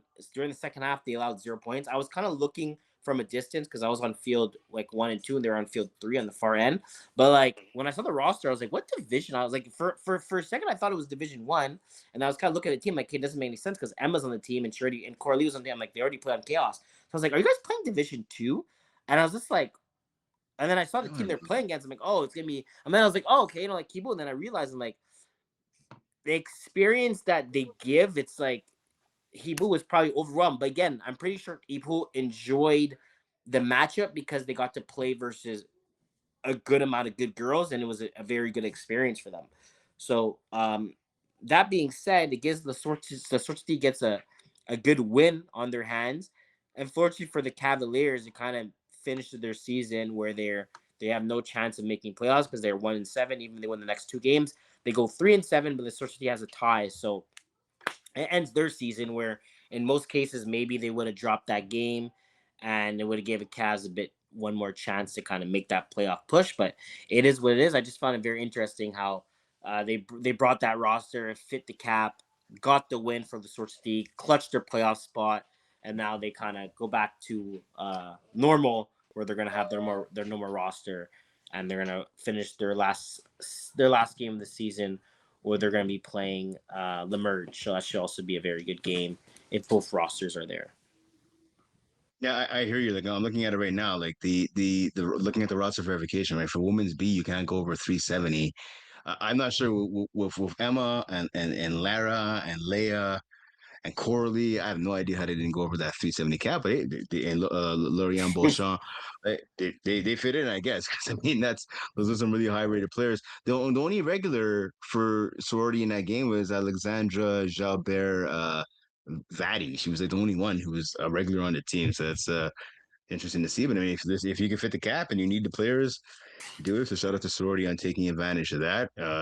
Yeah, a huge win for them because like you talked about, right? They're trying to clinch one of those final playoff spots. So Yeah, well, they just clinched those it. They ways just clinched it pursuing it. with they just clinched it with that win.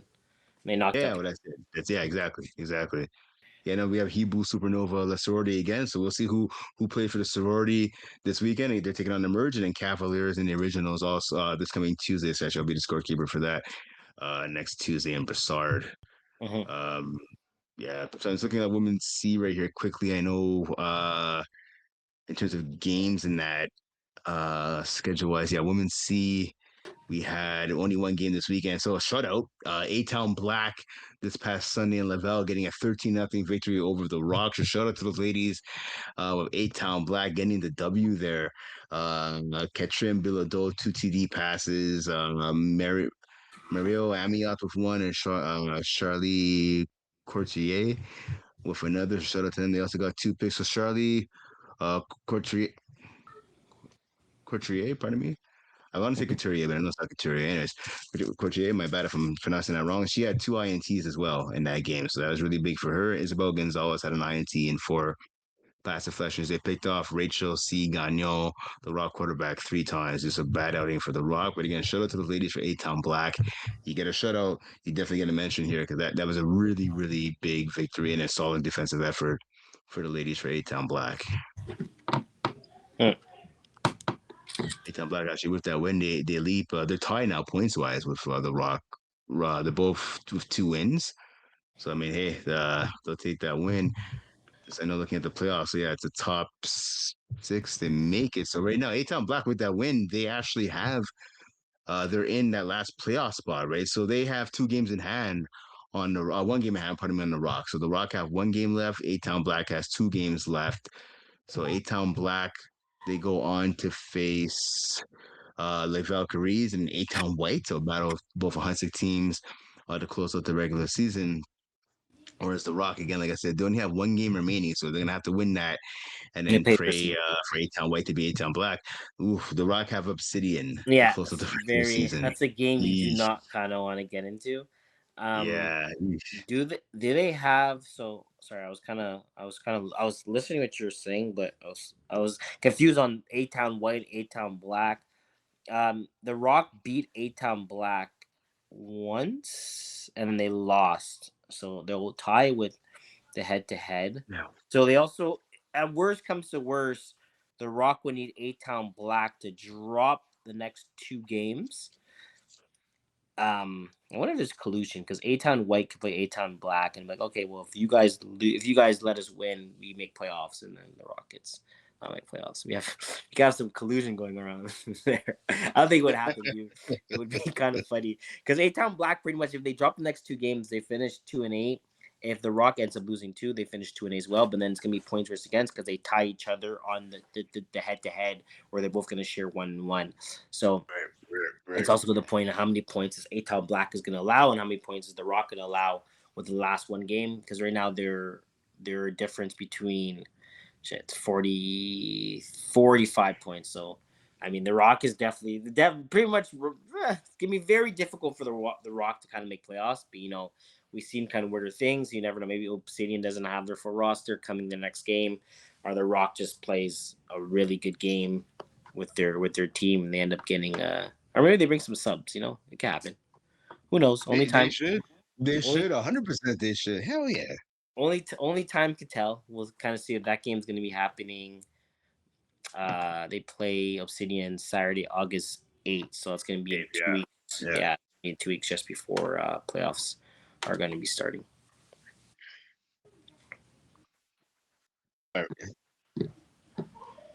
Yeah. Well, I kind of just want to do women's A to kind of get out the way, and then I'm gonna head off. Yeah. So again, there's not, to be honest, there's not much to say about women's A. The last time we kind of talked about, we're talking about the Knicks, how much they're dominating, right? And then this Sunday they play versus Chaos and they lose. Chaos wins the game 22-6. So like Yeah. I don't.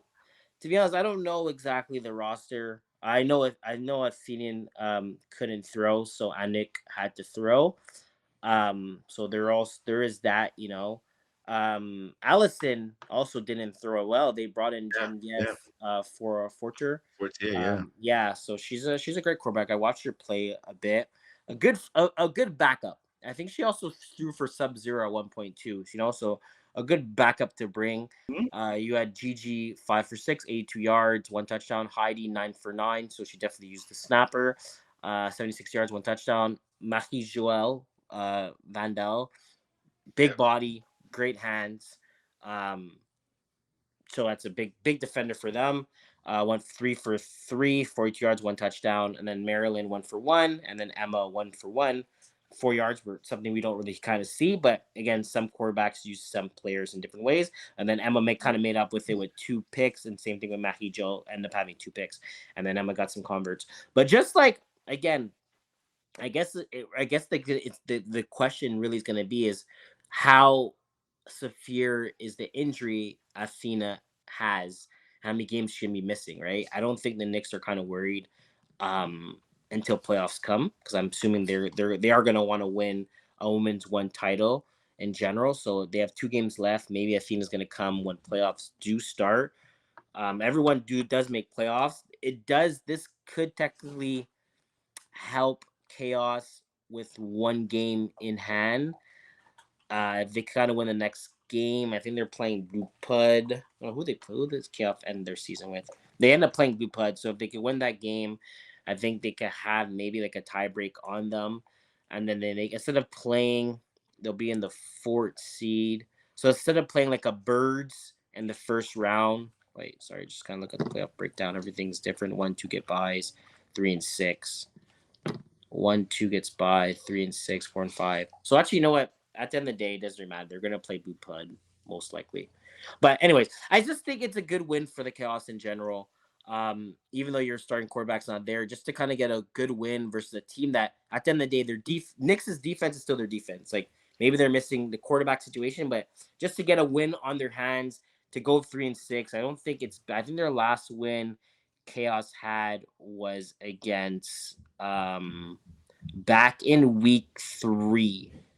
So I mean back in June 7th. So I mean big gap, next from the last win. So I'm pretty sure it's kind of a motivation booster. Okay, guys, we got a win over hands. Let's finish the season with Blue Bud, and then let's make a push into the playoffs. So I just kind of want to say, interesting fact, and also just the fact that where is Athena gonna is she gonna be playing? That's more of the question to kind of see, and how bad is her injury? Because again, I know she got hit in the arm back in Sherbrooke 2 weeks ago or last week, wherever the 2 weeks ago the tournament. It didn't seem like it was that bad, so maybe she's just being cautious and kind of taking the time she needs. But if they don't have her going into playoffs for some reason, I think the Knicks are going to be in trouble. Oh, 100%. I mean, listen, shout out to Chaos for getting that win. So I know been a little she played quarterback last week for Knicks, right? She helped them beat the Birds 30-13. Obviously not the result this week against Chaos. So credit to them. Yeah, obviously Mary Joelle Vandell having her on the team. That's a huge upgrade, especially defensively for the squad, right? Talking about Chaos, of course. But again, a really big victory for them. And again, for their first win in a while, right? So a real team effort. And I gotta say, so the thing with Genevieve Fortier, so you're right. You talked about she's thrown for Sub-Zero before, multiple seasons. She's thrown for Sub-Zero. As recently as this past winter, filling in for Sarah Parker. Had a chance to see Sarah Parker yesterday in Brassard, so it's nice to see her still around. Um, the one thing that I like about Fortier, right, including the snapper, like you talked about Heidi kind of Lynch. Heidi doesn't catch as many balls with Allison as quarterback, right? It's usually a lot of Gigi and Emma who catch the majority of passes, and then you have Marilyn as well. So it's nice to see Heidi. She had 9 targets, right? She had the most targets on the team, 76 yards and a touchdown for her. But Mary Joelle Vandell, you talked about, right? Great defender. Also, she could play offense, right? A good touchdown for her. But get back to the question, obviously, Athena Ryan with the injury. Hopefully, she's just being cautious right now because without her, I don't think Knicks can win the championship without her. That can they get to the finals? Maybe, but winning it all without her, I don't think so. Because right now, let's be honest, I think she's the best quarterback, Athena Ryan, in Women's A this season, and the Mm-hmm. Knicks are going to need her to go all the way. Yeah, for sure. It's gonna be interesting to see in the next couple of weeks to see what's gonna unfold and how it's gonna be. Hopefully for her, the injury is not bad because I kind of want to see Knicks not like I just want everyone to be healthy and just to see like it's not to finish the season strong and just kind of to a point where like I want to see a good finals. Like uh, teams that Yeah, deserve. yeah. I'm not saying it's not like because they lost quarterback they don't deserve to be there, but we want to see good finals. We want to see the two best teams play versus each other. Everyone healthy, so it's like a good women's. It doesn't matter what the gender, but it's just the fact that it's just good finals. So hopefully for her, she comes back 100%, healthy and 100%. she comes back slinging it as she was doing for the last few games where she was playing. Yeah, definitely. But You yeah, want to hop off or that's all I got for Division A. So I'm gonna okay? hop off. I'm gonna All right, man. make my way. But all right, all right. All right. Yeah, so Quayzie's out. So you guys are stuck with me for the rest of the episode. So I just want to stay in Women's A here for a second because, so we talked about the Chaos win, right? But that was the second game for Chaos this weekend. Their first game was had a chance. It was scorekeeping at Loyola on Saturday. Now this wasn't on my field. It was actually diagonally, about I don't know 50, 60 yards away from me. I was trying to watch a bit of it. It was Chaos against Purple Heat. This game didn't end up so well for Chaos, losing 33-13. So Genevieve Fortier played that game as well, right? So this is actually the first game that she subbed in for Chaos. So Lori Willette, she was there for this game. There was no there was Mary Joelle Vandell was not there. So Lamise Johnny, one of the captains, one of the leaders on the team, she was there. She was present Saturday. I know. I think she came a little late for the game, but she was there. So Fortier was a sub, obviously, and Willette, who's played plenty of times with Chaos, but just a sub this season, she was there as well. Just not the outing they wanted. Fortier 2 TDs, 3 INTs in that contest, the other side. So for Purple Heat, Annie Tires, like I say, 265 yards, 4 touchdowns in the outing, too, which went to Sarah Maule LeBlanc. So she led the way for her squad. Elodie Fournier, 11 catches, 80 yards, solid effort by her. And then defensively, right, 3 different players intercepted Fortier. So Lauriane Beauchamp, who we talked about earlier, had an INT. Elodie Fournier had an INT. And Morgan Lafall had not just an INT, but a pick six in that victory. So yeah, 33-13 for Purple Heat over Chaos. So really big win there for Purple Heat in that outing against Saturday at Connu. And for Purple Heat, that's their second win in a row because they were coming off of a win over Knicks all the way back on July 11th. So July 11th to July 21st, a bit of a break in the schedule there for Purple Heat. But again, back-to-back wins. They close out with the Sparks next Saturday at Loyola, rounding out the rest of the schedule. So Knicks, like we said, they lost to Chaos, but before that, on the Saturday, they got a huge W, a shutout win, 20-0 over the Sparks. So looking at it here, so I know Benalil played quarterback again, 45 yards, 1 touchdown, 1 INT, but she split the reps. It was actually Shelly Grenier who went 12 of 15, 99 yards, 2 INTs, but also 1 touchdown pass in for her team, pardon me, in that win. Lara Yuzoka, again, our guest last week, thanks again to her. She led her team with 7 catches, 59 yards, and 2 TDs. So when Benalil was not playing quarterback, she played receiver. She had 5 catches, 45 yards. Solid effort by her. Grenier, who I talked about, threw a touchdown pass. Well, she had 2 INTs on defense. One of them she ran back to the house. She also had 4 pass deflections, big outing by her. Ashley Langin had 2 pass deflections, as did Lara. And so did Leah Begra and Delphine Barrel. So all those ladies getting involved. A huge team victory for the Knicks. 20-0 over the Sparks. They intercepted Juliette Beauvais, the quarterback for the Sparks, 3 times in that outing. The defense, though, for the Sparks, they held up their end of the bargain, I guess you could say, right? They went down without a fight. Marika Bouchard had an INT, and Chloe Kobe had 2 INTs as well. So again, this game is actually being played right across from the field that was scorekeeper. So I did try to keep an eye on this game a little bit. But again, Knicks coming out on top of the Sparks. Last game here for week 10, we had the Birds taking on Blue Pal. This is Sunday afternoon, 1 p.m. in Laval. And yeah, Blue Pal with a 39-12 victory over the Birds. Emmanuel Brassard, 22 of 28, 234 yards, 6 TDs in that outing. 3 of them went to Victoria Di Loretto. So 3 TDs on 7 catches for 80 yards for her. They also got touchdowns for Normie Bernard and Erica Magini. So good job for those ladies right there.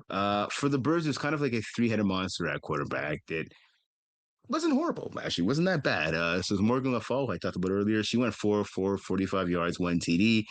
Effie Petrone, 7 of 12, 56 yards, 1 touchdown. And it was Cindy Couette, fantastic receiver as a quarterback. Yeah, not so much. 2 of 6, 25 yards, 3 INTs. I mean, this team tried their best, but again, 39-12. When you don't have your starting quarterback for the Birds, it's definitely not going to end up in a great result. And that was the case. Again, victory for Blue Pound. Looking at this coming weekend, only 2 games. Saturday and Sunday. Saturday, we have Blue Powered taking on Chaos. That's at Loyola, so I'll be there for that one at 3 p.m. And then Sunday in Laval at 1 o'clock, pardon me, we have the Birds taking on the Sparks. So that'll wrap it up for women's A, B, and C. Let's go to 5v5 format for a second for the guys. So on 5v5 intermediate, looking at it right here. So this past week um we had three. No, I'm wrong. Cool, a lot more than three. We had 7 games actually this week in 5v5 intermediate. So we have Void 29-21 victory over Poseidon's Kiss. I got to score keep the Coconut Gang against the Flag Avengers. This was an exciting game. Marc-Andre Reeves, of course, the quarterback for the Coconut Gang, taking on Xavier Couture and Flag Avengers. Both quarterbacks were sharp in this one. Marc-Andre Reeves, 5 TDs, 214 yards. Couture, 206 yards. He had 4 TDs.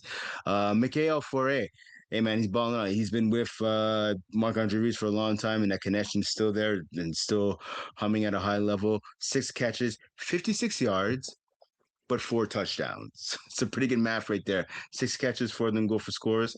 Pretty good. Benjamin Carley had 2 INTs for the defense. He really came out. He balled. The other side for Flag Avengers, right again, Couture, like I said, 4 TD passes. 2 of them went to Simon Calvé Cowan and his brother Thomas Calvé Cowan. So the brothers had 2 TDs right there. But again, fortunately for them, they came out on a losing end, losing by a score of 31-28 in that game again that took place Saturday at Loyola.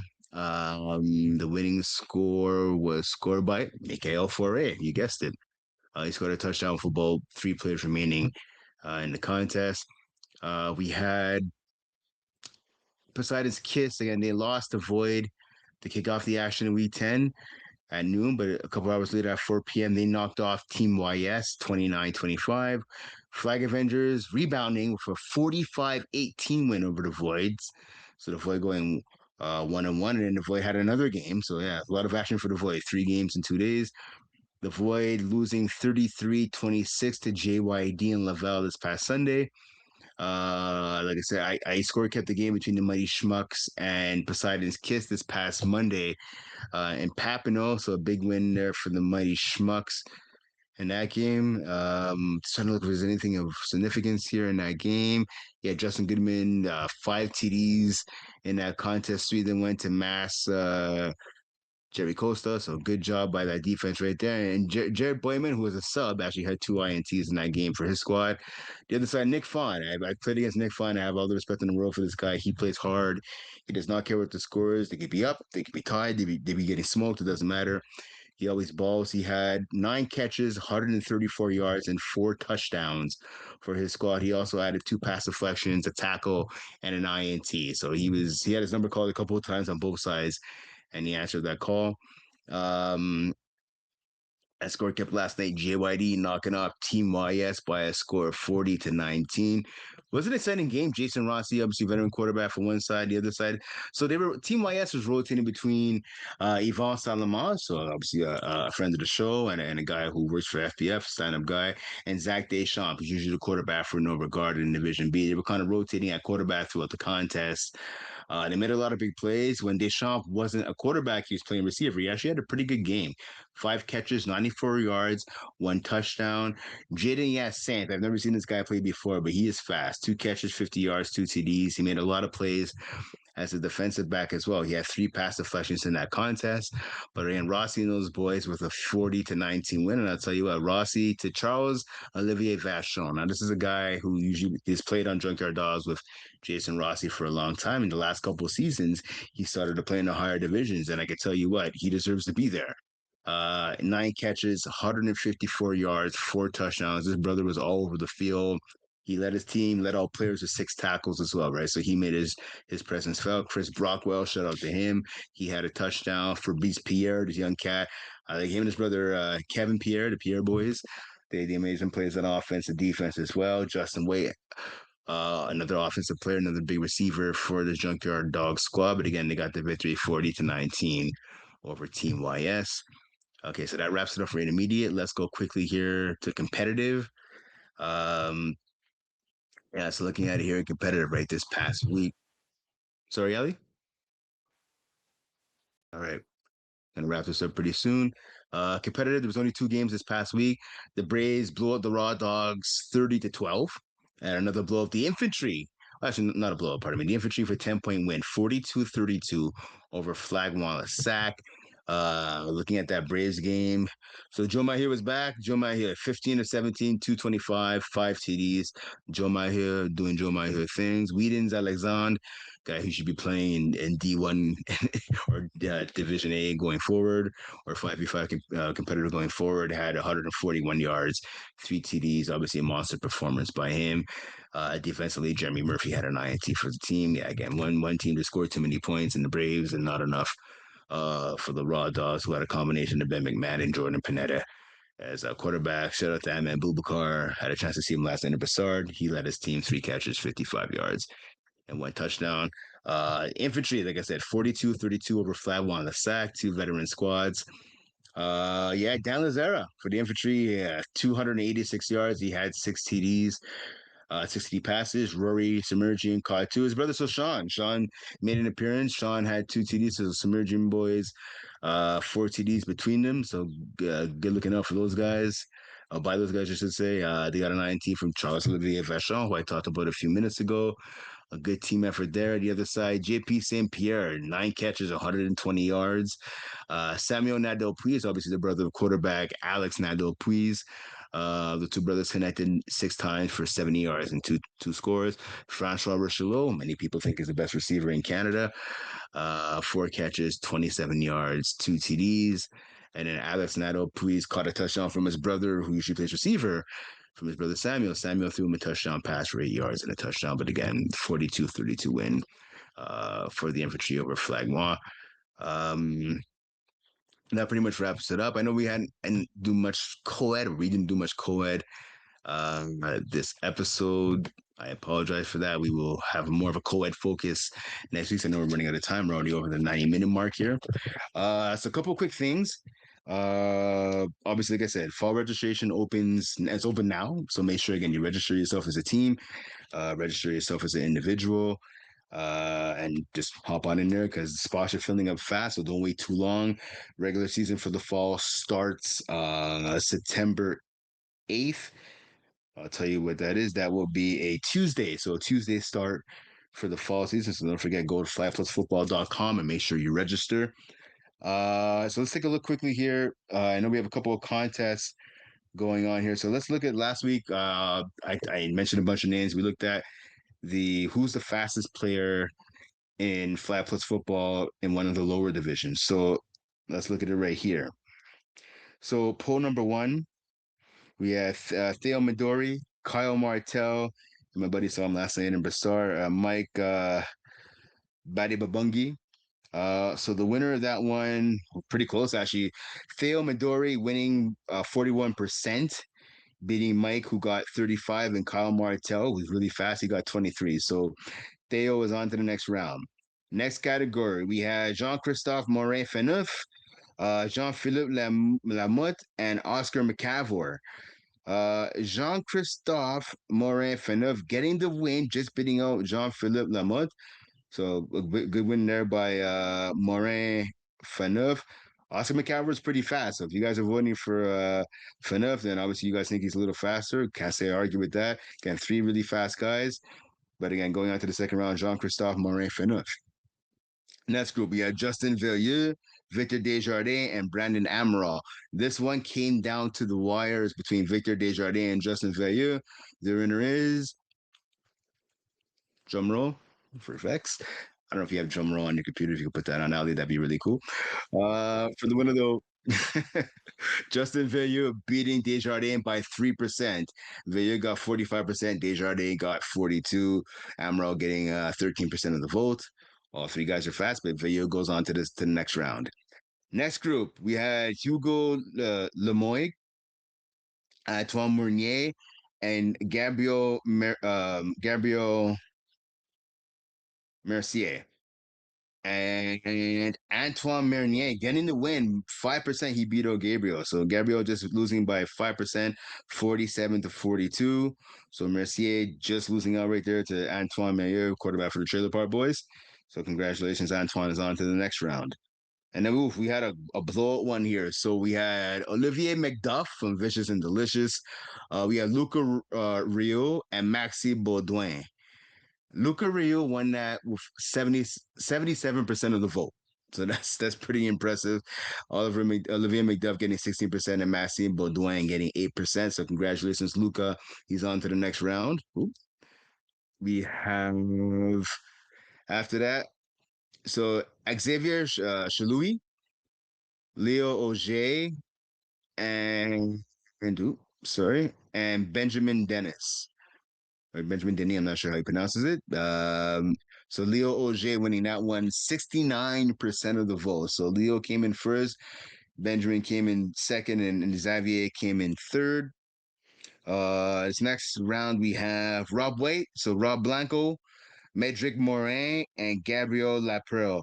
And I've seen Gabriel Laprelle. I played against Gabriel Laprelle before, and Medric Morin, I've seen a lot. I've talked about him, and Rob White, I've played with him and against him throughout the years. But yeah, Medric Morin getting the win, 45% of the vote. Gabriel getting 38 and Rob White getting 17. I thought Rob would get a bit more than that. He's pretty fast. Don't let the age fool you. And the final one we had here in the opening round. So this one was interesting. We have Jordan Lee from PSTM, Josh Curry from Vengeance, and Denzel Edie Lowe, I believe from Team Ethnic. So Denzel Edie Lowe, who is fast, he got the W. I'm just surprised it was so one-sided. He got 53% of the vote. Jordan Lee and Josh Curry each got 23%. So it would have been interesting. Denzel was a little lower in the voting to see who would have won, but yeah, Denzel Edie Lowe gets the win in that one. So congratulations to those guys again. Denzel.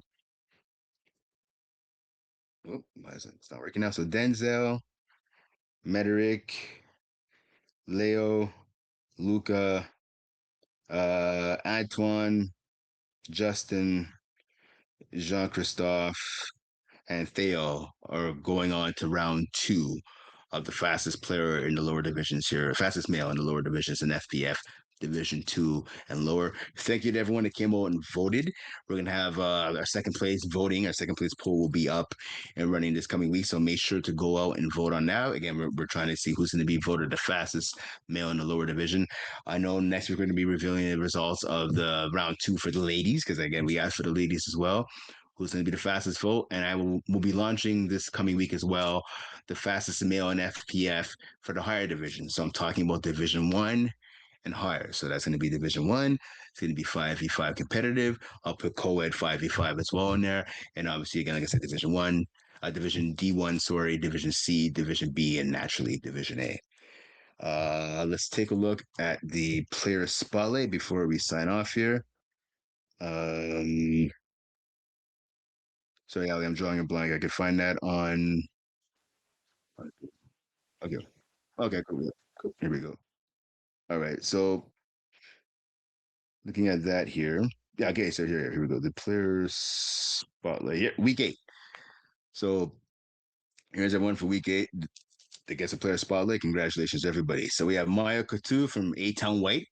3 INTs on defense, including a pick 6. So congrats to her in Women's C. We have in Division F with Bug Sacks, we have Joseph Moran, however you want to pronounce it. He had 91 yards rushing and a touchdown. Passing wise, 18 completions, 171 yards, 6 touchdowns. And as a defender, 2 INTs and a pass deflection. So Joseph Moran, good job by him. We have coming up next, we have a lady who's been on this a lot of times, and I think she's going to make some more appearances. Anka Ku from Women's B from Hebrew. She had 2 touchdowns on offense as a passer, so completions as well. And on defense, she had 3 TDs on D and an interception as well. So Anka Ku of Hebrew definitely making an impact. And once again on this list, no surprise. For Flagmois, Dequa, Coed 5v5, Emilio James Leclerc, I believe a former Sherbrooke receiver, if I'm not mistaken. He had 10 catches on 10 targets for 153 yards and 3 touchdowns. So shout out to him again. Coed 5v5, Flagmois Dequa. I talked about it earlier. Annie Tyre's legacy from Purple Heat. Women's A, she went 33 of 38 for 250 yards and 4 touchdowns. So congrats to her. Solid effort, solid outing by her. My main man, Charles Cassette, Division A with 1 stop. 10 receptions, 120 yards, and 3 TDs as a receiver. And a former defensive back also had an INT. So to Charles. We have Wafibu going back to them again. Beatrice Dubois, again, women's B. 10 receptions, 144 yards, and 2 touchdowns. So Beatrice Dubois definitely making an impact for the best team in women's B. Again, that's Hibu. Shout out to my main man, Division B, Idaho Ute Pims, the quarterback, the leader, Brady Hanessian. 21 completions, 250 yards, 7 touchdowns. And it's defender. Don't forget, he plays 2 ways, right? He had 2 INTs as a defender. So shout out to Brady. For the Rocket Women's C, Mary Christine Gauthier, 9 receptions, 98 yards, 3 touchdowns. She also picked up a sack on defense. So shout out to again Mary Christine Gauthier for Women's C with the Rock. Big performance by her this past week. My main man, Von Zlee, we talked about him earlier, right? Had a chance to talk to him a little bit on Saturday at Con U. 16 completions, 260 yards. He had 7 touchdowns, of course, for Division D1 with Junior XL Special Ed. And we also have Orderly Vandel for Co-Ed 4, Too Fast Mon Ami. She had 4 sacks last week, so good job by her. We have Felix Derry Bernard for Co-Ed 2 with Speed Academy Mix. 14 completions, 136 yards, 5 touchdown passes. And on defense, he had a sack, had an INT, and a pick six. So pretty solid effort there for Felix Derry Bernard. Plays on a lot of teams, but this award, player spotlight is for his efforts there with Speed Academy Mix and Co-Ed 2. We have Max Iranovich, 6 catches, 119 yards, and 4 TDs. He also had one INT and 1 pass deflection. He plays for Division E1 with Toon Squad. I remember this kid, the first year of FPF Junior. So right now, his face, as you can see on the screen, is going to be of a kid. I remember him playing my first year, the first year of FPF Junior. Rob Campana, shout out to Rob, asked me to scorekeep and do articles. I remember seeing this kid. He's a 49ers fan. So I remember giving this kid a little bounce because I had my Niners hat on. He had his. He's a good kid, so I'm happy he's still in the league. Again, big outing, 6 catches, 119 yards, 4 TDs. And on defense, he had an INT and a pass deflection. So shout out to Max Iranovich.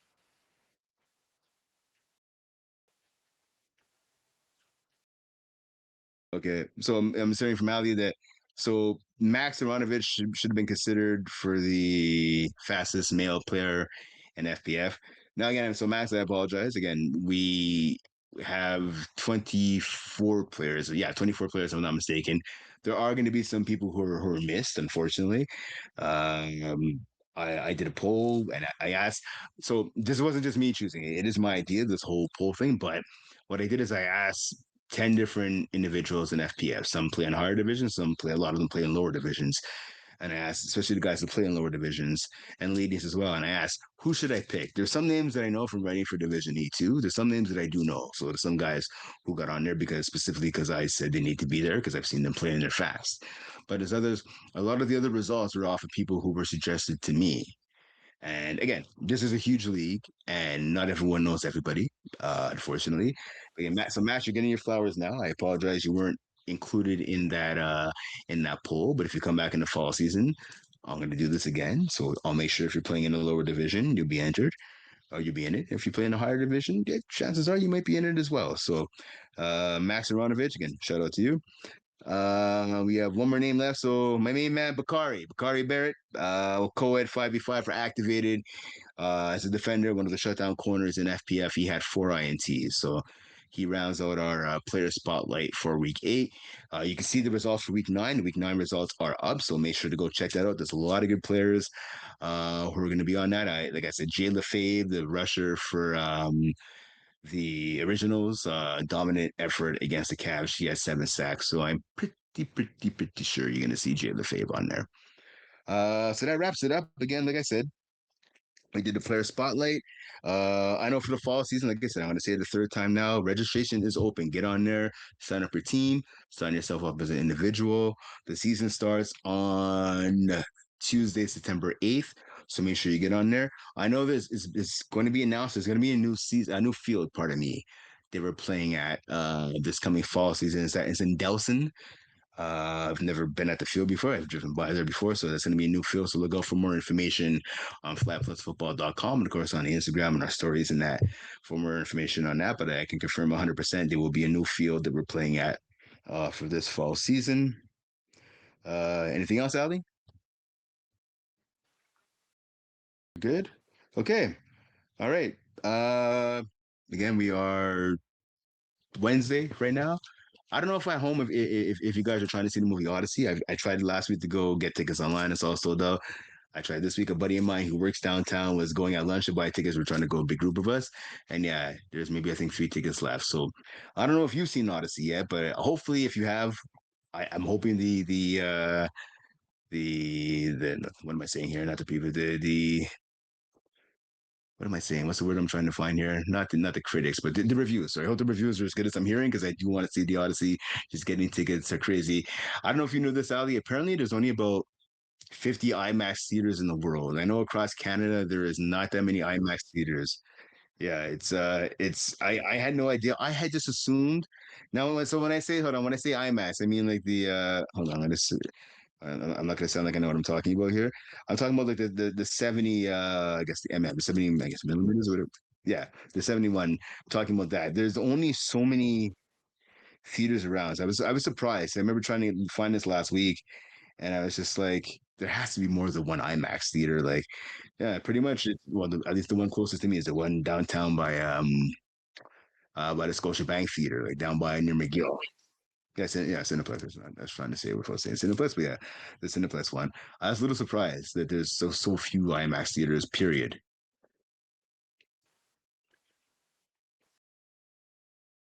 Yeah, see, I'm looking at it right now. So they're apparently, there's so globally, they're saying there's about 1,700 of them. Yeah, it is expensive, but I mean, there's certain movies you kind of want to see in IMAX, right? Let me ask you. I was talking to a friend of mine. Do you prefer when you go to movies? Do you do the VIP or do you? Okay, do you swear by doing the VIP or just you do it here and there? Well, I actually go to VIP, but I go with my girlfriend, so I think that comfortability comes with it, you know. So, Yeah. and I don't swear by it because if I'm going with my friends, I don't care. Like we can just sit anywhere. But if I'm going with my girlfriend, I would rather to sit somewhere that's comfortable for her and myself as well. So depends on who I'm going with. Let's put it that way. Okay, okay. That's just good to know. So I'm looking right now. So apparently there's only 9 IMAX theaters in Canada. I got into an argument with my neighbor actually the other day. He's like, because when he sees movies, he's always like, "Oh, I'm only going with VIP." Kind of like because you want to be like served basically. Like you're lazy, you want to get up and get your own popcorn and stuff. Like I, I don't. I was corrected after I looked at the menu of what they have. There's a lot more drinks and a lot more food options with the VIP, which is cool. I don't know. I figure like the movie's expensive enough as it is. Like I'm not gonna spend like another like $60 on food just because it's there. Like Yeah, well, I mean I love popcorn, but the biggest reason that we go to for the VIP is because of the chairs. Oh my God, during winter they have yeah. heated chairs. They're so good to sit on. So Okay. and I, like I can appreciate the heated chairs. yeah, and like the chairs like they become the bed basically. They are like long, so it's very comfortable to sit down and it's huge. You're not sitting on a normal IMAX like a cinema chair. You're sitting on like a comfortable big chair. You know, that's what I like about VIP. Okay. I hear you.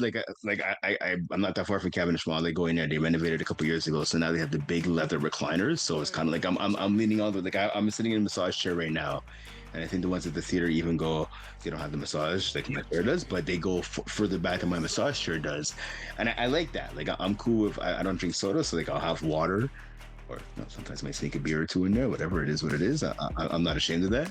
But like, you know, I'll have that, or even if there's a bar, then I'll order a drink there and bring it in myself. It's fine. I'll have that with popcorn. Um, I know some people they order like chicken or they order steak or whatever, what have you, or a burger or whatever.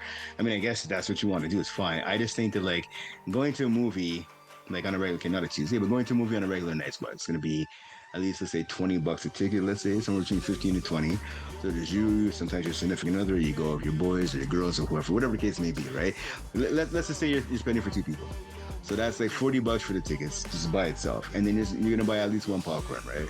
So that's like $10, let's say. You're gonna buy a drink or some chocolate, whatever. So you're looking already at about $65 for a regular movie experience.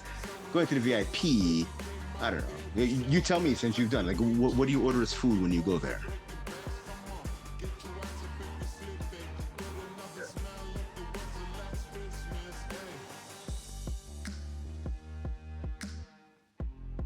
Social bank or whatever SIM card. You can Yeah, I have a SIM card, yeah. leave it. That's what I do. I use cinema. I don't spend money on tickets. Oh yeah, okay, yeah. That's not. Listen, I've had a SIM card for a million years too. I mean, yeah, I do that too. It makes sense, but I don't know. I'm just thinking like it costs a lot of money. Anyways, but it's only money you can't take it with you when you die, so you may as well spend it while you're here. I just figure like going to the movies. Like I took my two nieces last month, and I think it was God with popcorn and stuff for them, plus the movie tickets in and of itself. I think I paid like $100. I mean, and they're 12 and 9.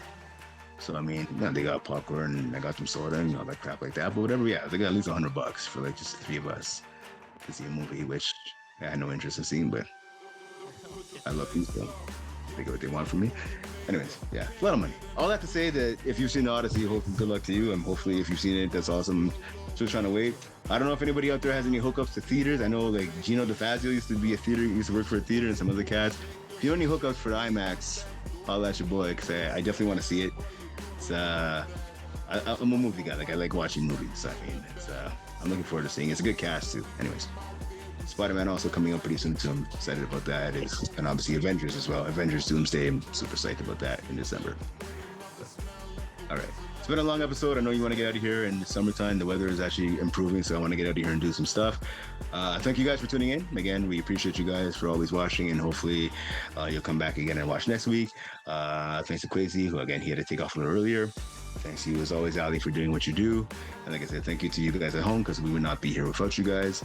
Like I said, next week's show, we will have the results of the second round for the men's lower division fastest player poll. We'll have the results of the second round on the females fastest player poll, and more updates on the fall season as they come. Like I said, it starts September 8th. Go online and register right now at FlagPlusFootball.com. I'm Brent Bodkin. Thanks for tuning in. We'll see you next time. Have a good one.